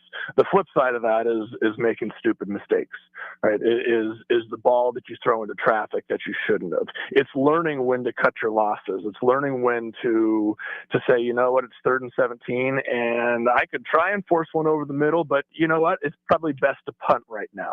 Those are the 2 areas where every young quarterback has to grow. And a great example of that, would be Bo Nix from his time at Auburn to his 2 years at Oregon, right? He came in and, was a guy who was extremely talented, but couldn't quite put those things together. Year 1 at Oregon, eliminates mistakes. Year 2 at Oregon becomes the all-time leader in completion percentage and simply just marched the team down the field on every drive because he was making the smart choices, the comfortable choices, and in those few moments a game, there's going to be 2 or 3 of them every single game. right? Where the quarterback has to make a throw. And you do that because of your comfort, because of your decision-making and putting your team. And sometimes you just got to come up with a big play, right? Those are the two things. You have to eliminate the mistakes, and then you have to simply just become more consistent and convert on third down. Dude, that is so well spoken. Like, I love that. My favorite thing you said, moving the chains, making the right decision, basically live to play the next down, not making the big mistake, but raise the floor. Raise the floor. I like that a lot. That makes a lot of sense. Hey, man, I appreciate you taking the time. I was actually a senior in high school when you were a senior at Oregon, and I was at the Wisconsin game, the first game your senior year, where I think you had a quarterback sneak at the goal line. At Autzen? At Autzen to win that game. You remember that? Ooh, I do remember that game. That was, it's so funny. Someone was asking me about that the other day, and we had a goal line package in. They said that time that you jumped over the lineman for a quarterback sneak on the goal line. I was like, here's what it was: the brilliance of Coach Tedford, who left after that year and went to Cal for 10 years, was all-time winningest coach at Cal. We motioned out into an empty set. He would see something on tape every single week, and he said, if we motion out on the goal line and go to an empty set, they're gonna cover it with one of two ways. They're either going to bump this backer out, all right, and in which case you're going to have a gap to stand up and throw the ball to Mo, which is what we did the first time, or they're going to run somebody out of there. And the second time they ran somebody out, and he said, if they run somebody out, you take that snap, you take a step to the left, and you jump over the top. I was like, all right. And sure enough, it happened both. We ran it twice, and both times it happened once each way. So I remember that very well. That was my first ever official recruiting visit. And so my introduction to Autzen Stadium, I was like, man, this isn't the biggest stadium in the world, but these fans may be the loudest. Oh, man, they love Oregon football. All right, man, I appreciate your time. Thank you for joining us, my friend. You bet. Anytime. All right, don't go anywhere. We'll be right back. Hi, Sean Callahan here for Cobble Chevrolet GMC, and they're having the biggest hail sale they've ever had. A huge opportunity is at your front door right now. Some of these cars we're fixing, some we're not, and some it's totally up to you. New Sierra starting at $15,000 off list. New Canyons at $8,500 off list. New body styles on the Acadias, $3,000 off list. You need to hurry as there's going to be a lot of people heading to Louisville. Check us out at cobblecars.com. Stock numbers G121492, G187747, and G196599. Are you ready for a new opportunity? Check out Sandhills Global. Join a dynamic team where your skills are valued and your career can soar. We offer full-time positions with a 4.5-day work week, competitive pay, excellent benefits, and a positive work environment. From IT and marketing to sales and finance, we're looking for talented individuals just like you. Apply today at sandhills.jobs and take the first step towards an exciting future. That's sandhills.jobs. Don't wait, apply now. Your new Total Wine in Lincoln has the largest selection of wines, spirits, and beers, plus totally low prices and friendly service from our helpful guides. With over 8,000 wines, 4,500 spirits, and 2,500 beers, you're sure to find your favorites and something new. You can even order delivery, in-store, or curbside pickup. Find what you love what you find, only at Total Wine and More. Now open in Lincoln next to Gateway Mall. Drink responsibly, B21. Get ready for the largest dirt late model event in Nebraska, race fans. The Lucas Oil Late Model Dirt Series is heading to Eagle Raceway's High Bank Heist on Thursday, May 15th through Saturday, May 17th. See the greatest dirt late model stars in the country compete for $10,000 to win on both Thursday and Friday, and an enormous $50,000 to win 75-lap main event on Saturday. The High Bank Heist, May 15th through May 17th at Eagle Raceway. For more info, visit eagleraceway.com.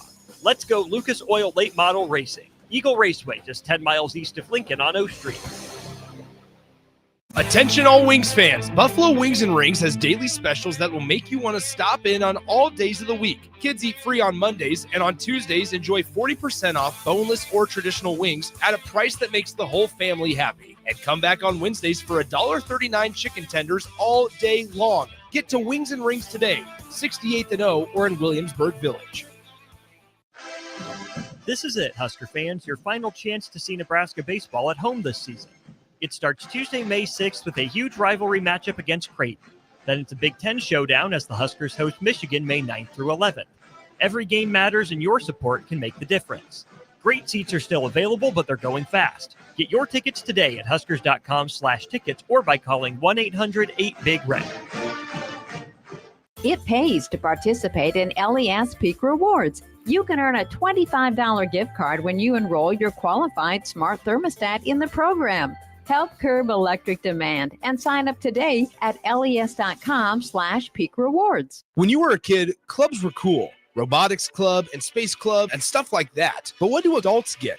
Book clubs and quilting clubs? Nah, forget that. How about margarita clubs and old-fashioned clubs? Get to Upside Bar and Lounge for the best clubs in town. Try all 10 varieties of Upside margaritas or old fashions and take home a free souvenir glass. Grab the whole crew and pair it with taco night on Mondays or whiskey Wednesdays. Upside Bar and Lounge at 29th and Pine Lake. Empower a child today with the Teammates Mentoring Program. Hope is only a conversation away when you choose to share your talent, time, and heart with the child. Together, you can build a relationship based on strengths and chart a brighter future, 1 week at a time. Find out how you can be a mentor by visiting LincolnTeammates.org. Become what you needed as a kid by joining the Teammates Mentoring Program today. Make your move fun and easy with the help of Movers and Shakers. Movers and Shakers is homegrown, female-led, and ready to help make your transition to a new space as seamless as possible. They excel at residential and commercial moving jobs, as well as offer home cleanouts and junk removal services. Moving into a new place is stressful enough, so let Movers and Shakers ease the transition. Give them a call today at 712-899-6265 or book your move online at www.moversandShakersNE.com today. Are you a fan of local wine, craft beers, cider, or spirits? Don't miss SIP Nebraska's 12th anniversary celebration May 9th and 10th at Mahoney State Park and join others who share your passion for great drinks. Enjoy unlimited tastings, live music, delicious food, artisans, and lawn games as you celebrate Nebraska's vibrant beverage industry. And when you find one you love, you can buy a bottle to take home. Choose your ticket package at sipnebraska.com. The SIP Nebraska Spring Festival, a Blur event, May 9th and 10th at Mahoney State Park in Ashland. I tried to hide my cigarette smoking. Then I was rushed into emergency surgery to repair the damage smoking did to my heart. It shocked everyone because they thought I was healthy. Yet because I smoked, I had a severe heart condition that nearly killed me. My tip is, you may be able to hide your smoking from the world, but you can't hide from the damage smoking does to your body. Call the Nebraska Tobacco Quit Line, 1-800-QUIT-NOW, 1-800-784-8669. Paid for by Tobacco Free Nebraska. Aired with the Nebraska Broadcasters Association and this station. This is the Adam Carriker Show on 93.7 The Ticket and theticketfm.com. Welcome back, ladies and gentlemen, to the Adam Carriker Show here on 93.7 The Ticket. Jake, we are on time. Like exactly on. That never happens. That is amazing. All right. Your daily friendly reminder. If you're so inclined and are interested, you can learn more or register at CarrikerChronicles.com for the inaugural Carriker Chronicles football camp. The camp that is for the kids, featuring Eric Crouch, Amon Green, Zach Wiegert, Kenny Wilhite, and yours truly here in Lincoln, Nebraska at the LYF Lincoln Youth Football Fields for kindergarten through 8th graders, boys and girls. T-shirts included, autographs included. Come learn the basics and fundamentals and or take your game to the next level. There's nobody better to learn it from than the guys I just previously mentioned. July 9th, 9 a.m. to 1 p.m. here in Lincoln, Nebraska. Again, the inaugural Carriker Chronicles football camp. Learn more and or register. Tell a friend. Go to CarrikerChronicles.com. As you probably heard by now, Warren Buffett is stepping down as CEO of Berkshire this year. Right? At Huskies on Twitter said, I'm still holding out hope that he donates just 1% of his fortune, about $1.6 billion. I'll trust his math on this one, to his alma mater's football program, and we will never lose again. Is this the answer to our woes? Is that all that needs to happen, Jake? Would we win would Joey Harrington next year be talking about, there's not 10 to 12 to 16 teams. There's one. It's Nebraska. They're going to win it all. Is this all we need to solve our woes? It could be, but good luck. It's a problem or a solution we've not found a solution for. And Warren Buffett has been rich for a long time. So I know Nebraska, has probably tried knocking on his door a few times. It just has never really gotten too much of a response. He is very, what I know about him, very, very frugal. Like he doesn't waste money. He doesn't spend a ton of it. There's things I don't know what all he'd be comfortable with me sharing. The one thing I will share is the first time I ever met him. I mean, this was 10, 15 years ago. His pants were exponentially too short. Like, remember Steve Urkel? Like, not the whole ensemble, but just like the pants were exponentially too short. And I'm like, this dude could buy 1 billion of these pants, but he don't care. And so it's funny. I actually liked him more after that. Mm-hmm. Like, he's not interested in those types of deals. He's just a real raw person who obviously has had a whole ton of success. All right, I've seen a couple of these, the preseason or postseason Big Ten coaching rankings, and it goes Ryan Day number 1, which I love with all the heat that he has just accumulated over the years. You know, born on third, didn't actually do anything, can't win the big one, wins the national title. Now he's the best coach in the Big Ten. Funny how that works. All right, Ryan Day number 1, James Franklin number 2. I don't have an issue with either one of them. All right. Number 3, Kirk Ferentz. I thought that was interesting. All right. Had a lot of sustained success at Iowa. Tends to do more with less, get the most out of his players of just about any program in the country. I respect all of that. Dan Lanning at Oregon.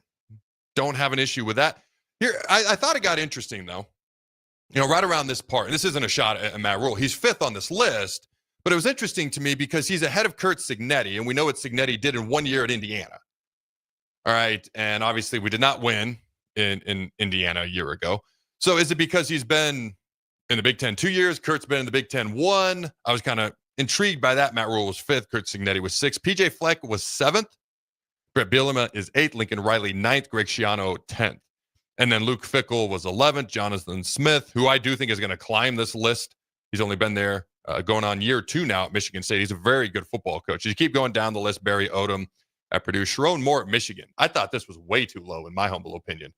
All right, number 15, Jed Fish at Washington, Mike Locksley at Maryland, Deshaun Foster at UCLA. I actually thought Deshaun did a decent job last year, especially in the back half of the year at UCLA. David Braun at Northwestern. But what was your reaction? Let's say to the top 5. Ryan Day, number 1, Franklin, number 2, Ferentz, number 3, Lanning, number 4, Rhule, number 5. If you go to the top 7, Cignetti, number 6, PJ Fleck, number 7. What's kind of your reaction? Brett Bielema, number 8. All right, your top 8. Would you jumble those at all? Would you change those at all? Were you surprised by any of those, Jake? I was surprised to see Coach Rhule as high as he was. And again, it's not a shot at Coach Rhule. It's just the level of, coaching in this conference is pretty high. I will still clap back at Ryan Day. He was born on third. I think all these coaches under him would love to have inherited the Urban Meyer job at Ohio State. Not to say that he hasn't done a good job there, but then also, you know how my feelings about 2-loss champion, first time they would have ever been able to win in any playoff format this past year anyway. So I might take Dan Lanning over Ryan Day if you just give it to me, if I had to start a program. So, okay, your top 5 then, because Dan Lanning's a 4th. You're saying you might put him at number 1. What would be your top 5 then? Well, I'm not saying Ryan Day. I think it's funny because he goes from, he might get fired to, now he's the best coach in the Big Ten. Yep. Funny how that works. So I'm just not sure. Not sure that you could do that quickly. You have to massively respect what he's been able to do there.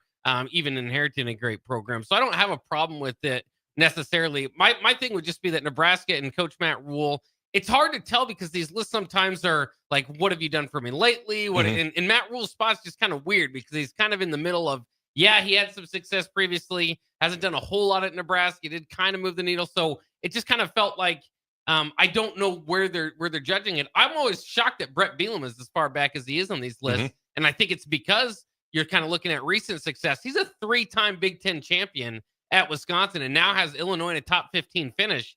What's he doing at 8th? So I would put, Rhule behind him. I'd kind of more put him into the PJ Flecks, the Greg Schianos of the world, which again, that's not disrespect. Those are 2 really damn good coaches.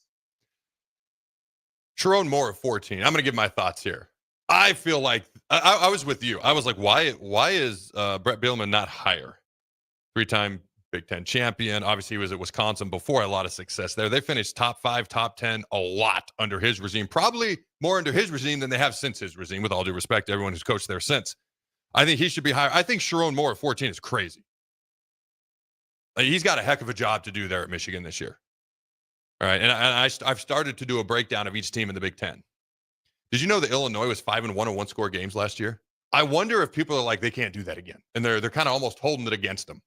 Although they have 70% of their returning production coming back, which is more than just about any other. Like Oregon has less than 50. Ohio State has less than 50. All right, on defensively, Nebraska lost 70% of their production from a year ago. Right, we brought in new guys, excited to see what they can do. But as far as teams with actual returning production, there's not a lot in America. There just isn't. Illinois got some of the most in the entire Big Ten Conference. Michigan lost their top 6 tacklers from a year ago. USC lost their top 5 pass catchers from a year ago. Just think about these things. All right. When it comes to Sharon Moore, he's got quite the job in front of him as well. True freshman quarterback, as I mentioned, lost their top 6 tacklers. Whole bunch of question marks there. They're still supposed to be pretty good, mostly because they're Michigan, and we just kind of anticipate that Michigan's going to Michigan, and they're going to Michigan teams and win somehow. All right, but being a 14, I thought was crazy to me. I think Brett Bielema should be higher. When it comes to Ryan Day at number 1, I was like, all right, because immediately I was like, oh, they were talking about firing him not long ago. Wins the title. Now he's number 1. I had the same reaction you did. But I was like, who would I put there instead? I think James Franklin is a heck of a coach, but I wouldn't put him number 1. And I was like, Kirk Ferentz does a great job, not number 1. Dan Lanning, I don't have a problem if you want to put him 2 through 4. I was like, who else would you put 1? I don't know who else you would put at number 1. You said Dan Lanning possibly. When it comes to RHULE, I think a lot of this is projection. It's the year 3 leap. It's what you've seen as top 5 transfer portal class, top 20 recruiting class. Dylan RHULE is back. We project being a lot better on special teams. Got to bring in a rugby-style punter. Who's going to win the kicking job? We now have 3 kickers there.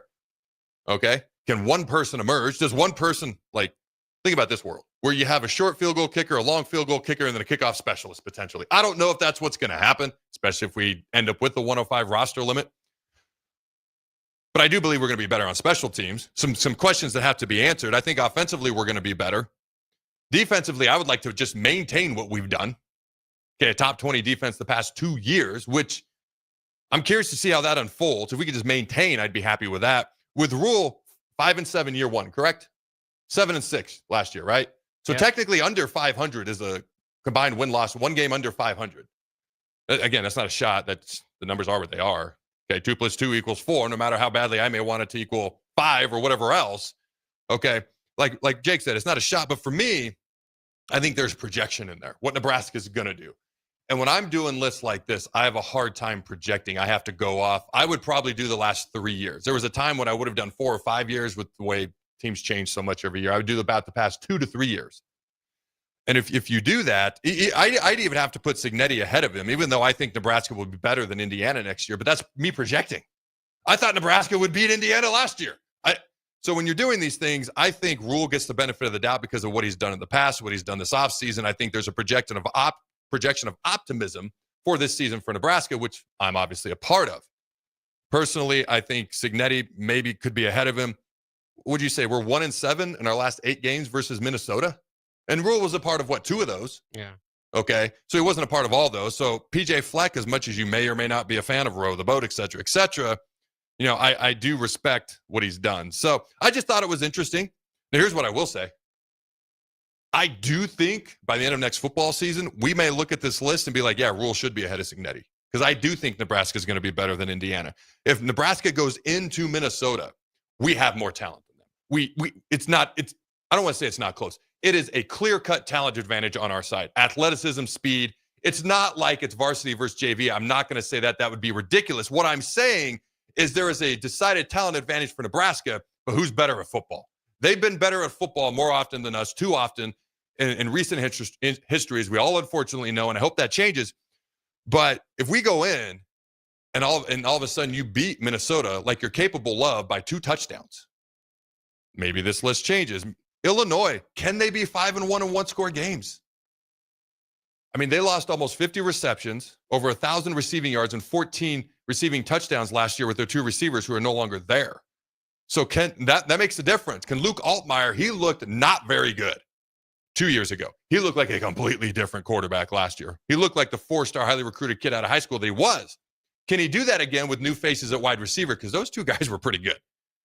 So for me, I could look at this list at the end of the season and be like, yeah, that makes sense. Right now, unless you include projection, it's a little challenging for me. What do you think, Jake? Yeah, that's what I was saying. I just don't know how you argue him or land him at number 5. And if it is projection, then that's a different list, right? And that's kind of doing something different. So I would love, and it's just kind of one of those things. You go back to some of these preseason rankings have Nebraska in the top 25. And I go around and I ask, former players, and some of them say, I'd rather have them earn it. And that's kind of what I feel in this list. It's like, I want Matt Rhule to be a top 5 coach. I believe he can be a top 5 coach in the Big Ten. And I think that this is the year. This is the year to prove it. But I'd rather go through it and then by the end of the year be like, wow, he made his way into the top 5 than being like, well, he was granted top 5 to begin with. And now we'll just kind of see where it goes. Not that it matters. It's not going to change anything. But it just kind of feels like it's being given without being earned quite yet. I love that. And it's the same thing with these post-spring top 25 polls that you've seen. Like, I think J.D. Pickell and a lot of the other guys have us in the top 25 poll. That's great. I actually prefer Joel Klatt's top 25 for no other reason other than we're not in it. Obviously, I want us to be a top 25 team, but I want us to earn it. Like, we haven't done anything on the actual football field, wins and losses column-wise, to earn it yet. Is there a reason to believe we can be there? Oh, absolutely. You look at the talent on this team, there's reason to believe you could be top 15. You look at recent history on the field. When's the last time we finished the season ranked? 2016? So for me, I'm with Jake. I want to earn it. I like seeing it, but I'm like, I've been saying all offseason, I got to see it on the field. I want to see it on the field. I get excited about potentially seeing it on the field. Not going to spend a ton of time on this. Don't need to. But I also saw another list, worst Big Ten hires of the past decade in the Big Ten. Coaching-wise, number 1 was Ryan Walters. Number 2, Mike Riley. Number 3, Jimmy Lake. Number 4, Mel Tucker. Number 5, Scott Frost. Number 6, Chris Ash. My immediate reaction was, we are the only school with 2. The top 6 is what I just read. We are the only school with 2 coaches in the top 6, so I didn't like that. I don't know that I would put Mike Riley as high as number 2. Beyond that, I saw it. I thought I'd throw it out there. Do you have any thoughts on it real quick, Jake? And is there anything from the text line before we go to break? Yeah, I saw that too. It's interesting. It at least opens up the conversation of which was the worst hire, Scott Frost or Mike Riley, which you could have different arguments on both sides there. But I did want to go back to something real quick because there was a good text off the text line.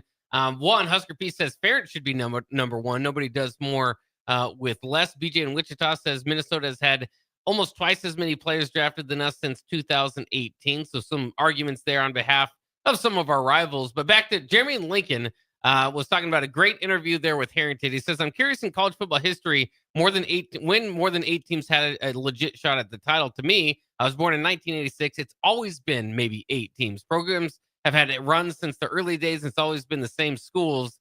There are more close games now than the 90s when we won 28 by 28 on average a game. It's a fair point. I think you felt like maybe each conference was a little bit more equal. There wasn't such a separation from the SEC and what used to be the Pac-12. Now that doesn't even exist. I think there was a little bit more balance, at least you felt that way between the conferences versus being so 2 conference top heavy. The upsets, I think we're going to see less and less of them. We're going to see teams lose more games because the actual schedules are more difficult because the conferences are harder. But as far as flat out big time jaw dropping upsets, when he brought up the NCAA tournament, obviously basketball is a little bit different. All right. It's easier to win one particular game in basketball, baseball than it is per se football, which is why one game matters more in football than some of the other sports out there. I just don't think you're going to see as many upsets. Like, I'll tell you right now, a team like Boise or Cincinnati, when they got in a few years ago, when Cincinnati was a G5 team, they had a better chance of making a national title game with 4 teams because they only had to win 1 game. Now they're going to have to win 2, 3, 4 games to play for a national title. Like, you're just not going to see it probably. Very likely at all. Plus, the rich keep getting richer. That's just the way it is. So, it's funny. 1998. All right, Tennessee won it all. They were undefeated. Number 2 was Florida State. Number 3 was, I believe, Ohio State had 1 loss. Florida State had 1 loss. I think that was the year Kansas State lost to A&M in the Big 12 championship game. I think number 5 was UCLA, who lost to Miami late in the season. Okay. I remember 1998. A&M barely lost to Florida State, who I just mentioned was number 3. Actually beat number 4 Kansas State. I forget who their second loss was that year. They ended up playing Ohio State in the Sugar Bowl, and I think they lost by double digits, but it was within a touchdown until about 5 minutes left in the fourth quarter. My point is, and Florida almost beat Tennessee in Knoxville that year. It was a late missed field goal, or a made field goal for Tennessee that helped them win, and they played Florida State and almost beat them. So my point is, I think A&M was 7, Florida was 8. And I just pointed out how A&M at 7, Florida at 8 really almost beat the number 1 team, the number 3 team. They actually did beat the number 4 team in Kansas State. That's really the last year in my mind, besides the season ago. A season ago was obviously Ohio State was number 8 in the country. I think of 2025, I think of 1998, where there was like, wow, there's like 8 teams that are really close. Beyond that, it always tended to be really 3, 4, 5 teams for years. By the way, 2007, LSU had 2 losses when they won. And then I think Minnesota, we have to double check this. I think they won a national title in the 30s with 2 losses because there was a big gap from like the 1930s to 07, and then obviously 07 to last year, Ohio State having 2 losses and winning a national title is my point, which LSU did in 07. 07 was one of the craziest years ever. That could be another year you throw in there. A bunch of teams had a chance, and LSU wasn't even projected to be in the title game. And then all of a sudden, all this stuff happens. They end up getting in, and then they mollywop Ohio State, win the national title. Outside of 98, maybe 07, it's really 3, 4, 5 teams every year. But last year was interesting. The 8 seed, and what was Notre Dame, the 6 seed, 7 seed, playing for the national title. So when you think about how many years was it realistic, man, that more than 3 or 4 teams, there wasn't a ton. For years, like I said, it was really Ohio State, Clemson, Georgia, Alabama. Every once in a while, Washington would hop up there. I think Oregon made the national title game a couple times in there, lost to Auburn, lost to Ohio State in the inaugural college football playoff. I think that was the year that Ohio State had their 3rd string quarterback. They killed Wisconsin in the Big Ten title game. Then they beat Alabama in the Sugar Bowl. And then they ended up beating a pretty good Oregon team. And Marcus Mariota won the Heisman by a couple of touchdowns in that national title game.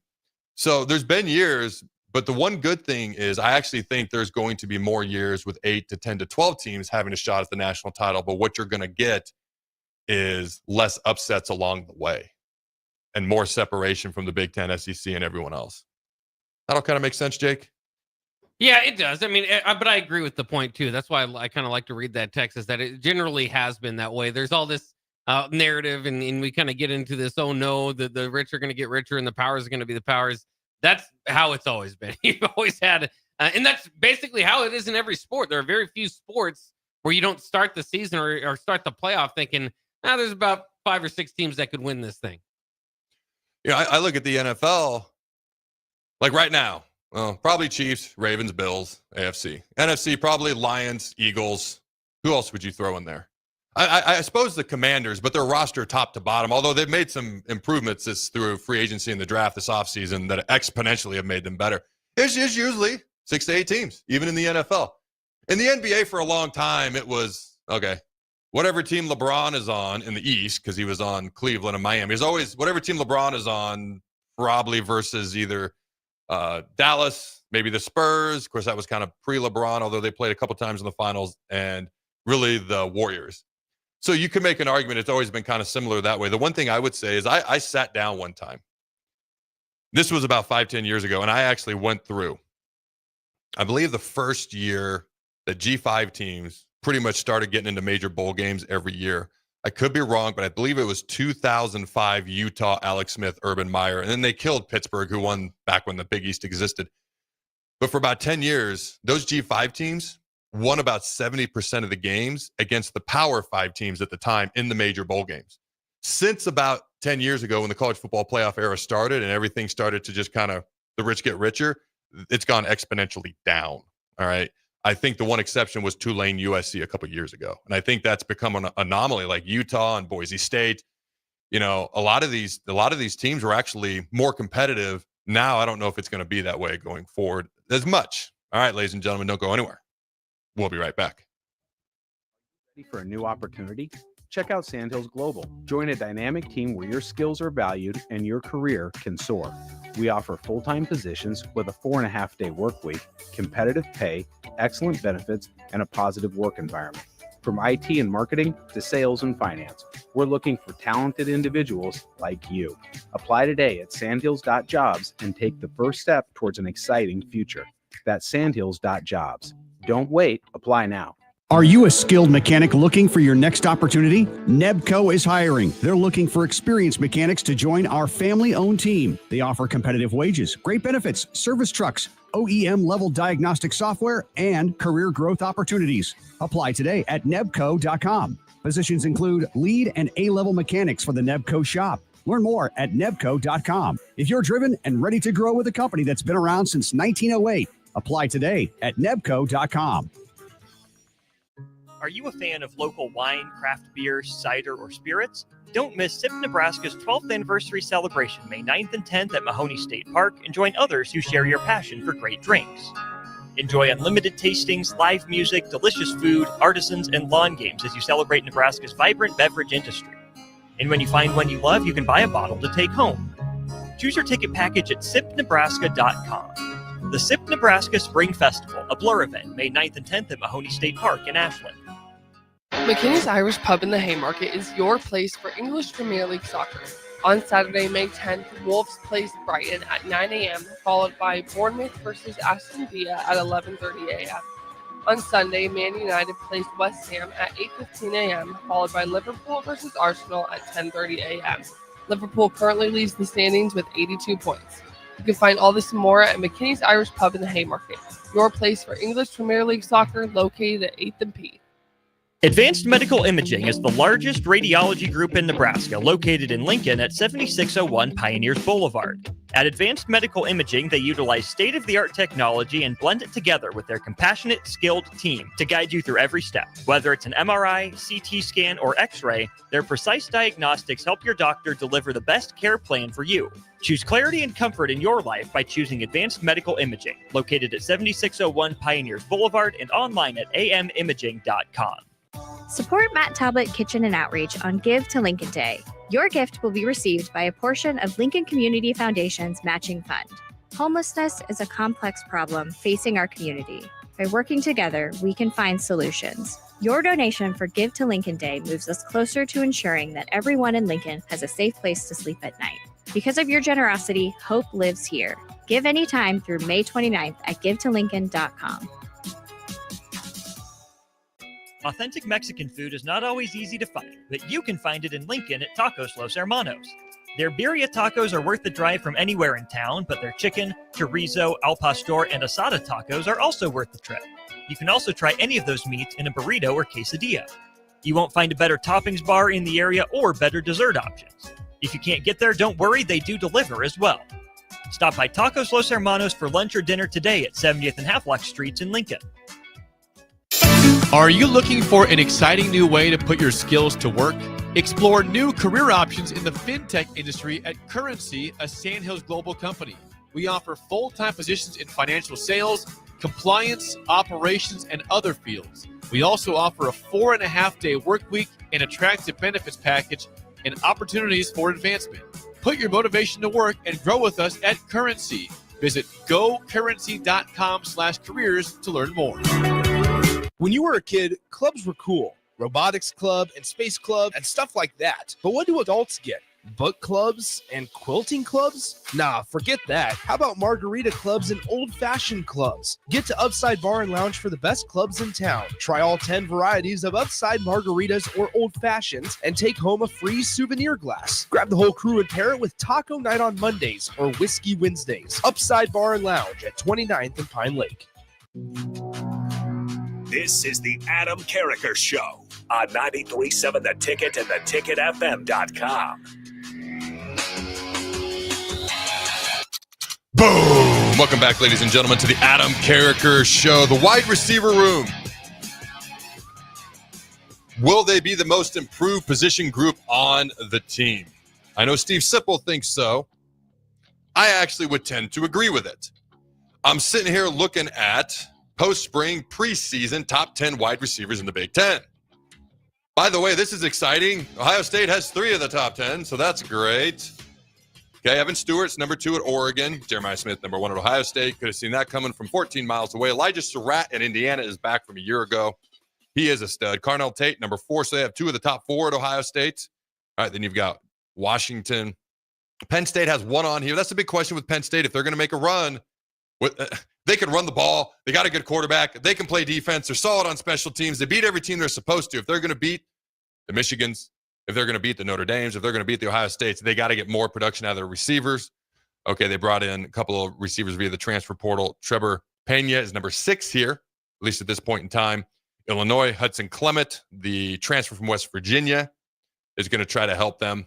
in their passing game next year. Kyron Hudson for USC. At number 9, Dane Key. So we got at least one of the top 10 post-spring preseason top 10 wide receivers projected wise, at least in the Big Ten going forward. So that's got to be a little bit exciting. But you start to think about what this wide receiver room really has. And when you listen to some of the things that they've said about it, okay, RHULE said he likens the wide receiver room to sports cars that are built to go fast. And that's how he sees the pass catchers. That's how he sees the wide receiver room here at Nebraska. And I quote, "It's like a car guy that loves cars. It's like Ferraris and Lamborghinis."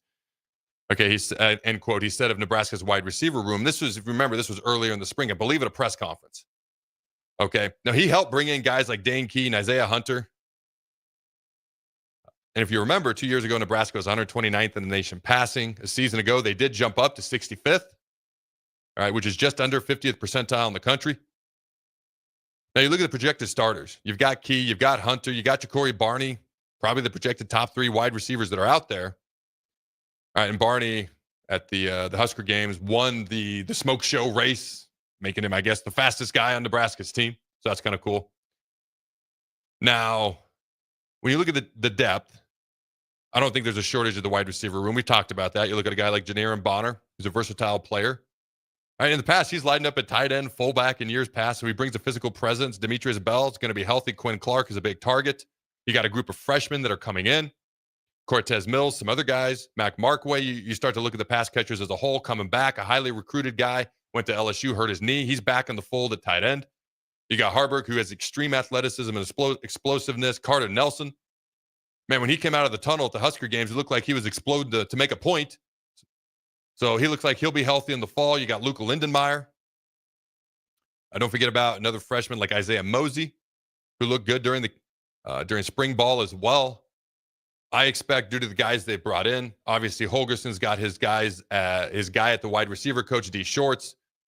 So D. Shorts understands Holgerson's system. He's Holgerson's guy. You've got guys they brought in with experience that are proven players over time, like Dane Key. You've got young and up-and-coming guys who's got talent and ability. So you got guys who are proven. You've got guys who can compete and push each other for play time. Hopefully add some depth in there as well. How much better they will be, especially based on what we were kind of anticipating from last year's wide receiver room versus what we got, I don't know. But I do anticipate that they will be, hopefully, among several improved rooms and position groups on the team, the most improved position group on the team. Do you disagree? And if you disagree, let me know. You got like 10 seconds to tell me about it. No, I don't overly disagree, but I mean, you don't overly disagree. Maybe that special teams unit, Ooh, hopefully, I like that. can be just as improved. Ooh, that's a fair point. Now, special teams as a whole, I like that. I would take either one. All right, ladies and gentlemen, have a phenomenal day. We'll be back tomorrow. Go Big Red Noise. Remember to throw the bones.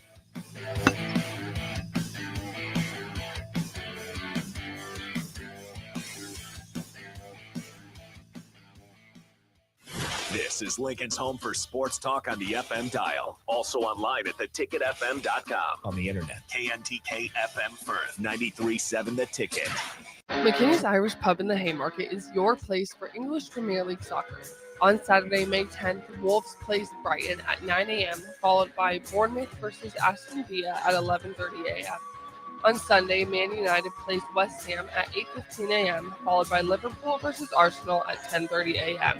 Liverpool currently leads the standings with 82 points. You can find all this and more at McKinney's Irish Pub in the Haymarket, your place for English Premier League soccer, located at 8th and P. But you can find it in Lincoln at Tacos Los Hermanos. Their birria tacos are worth the drive from anywhere in town, but their chicken, chorizo, al pastor, and asada tacos are also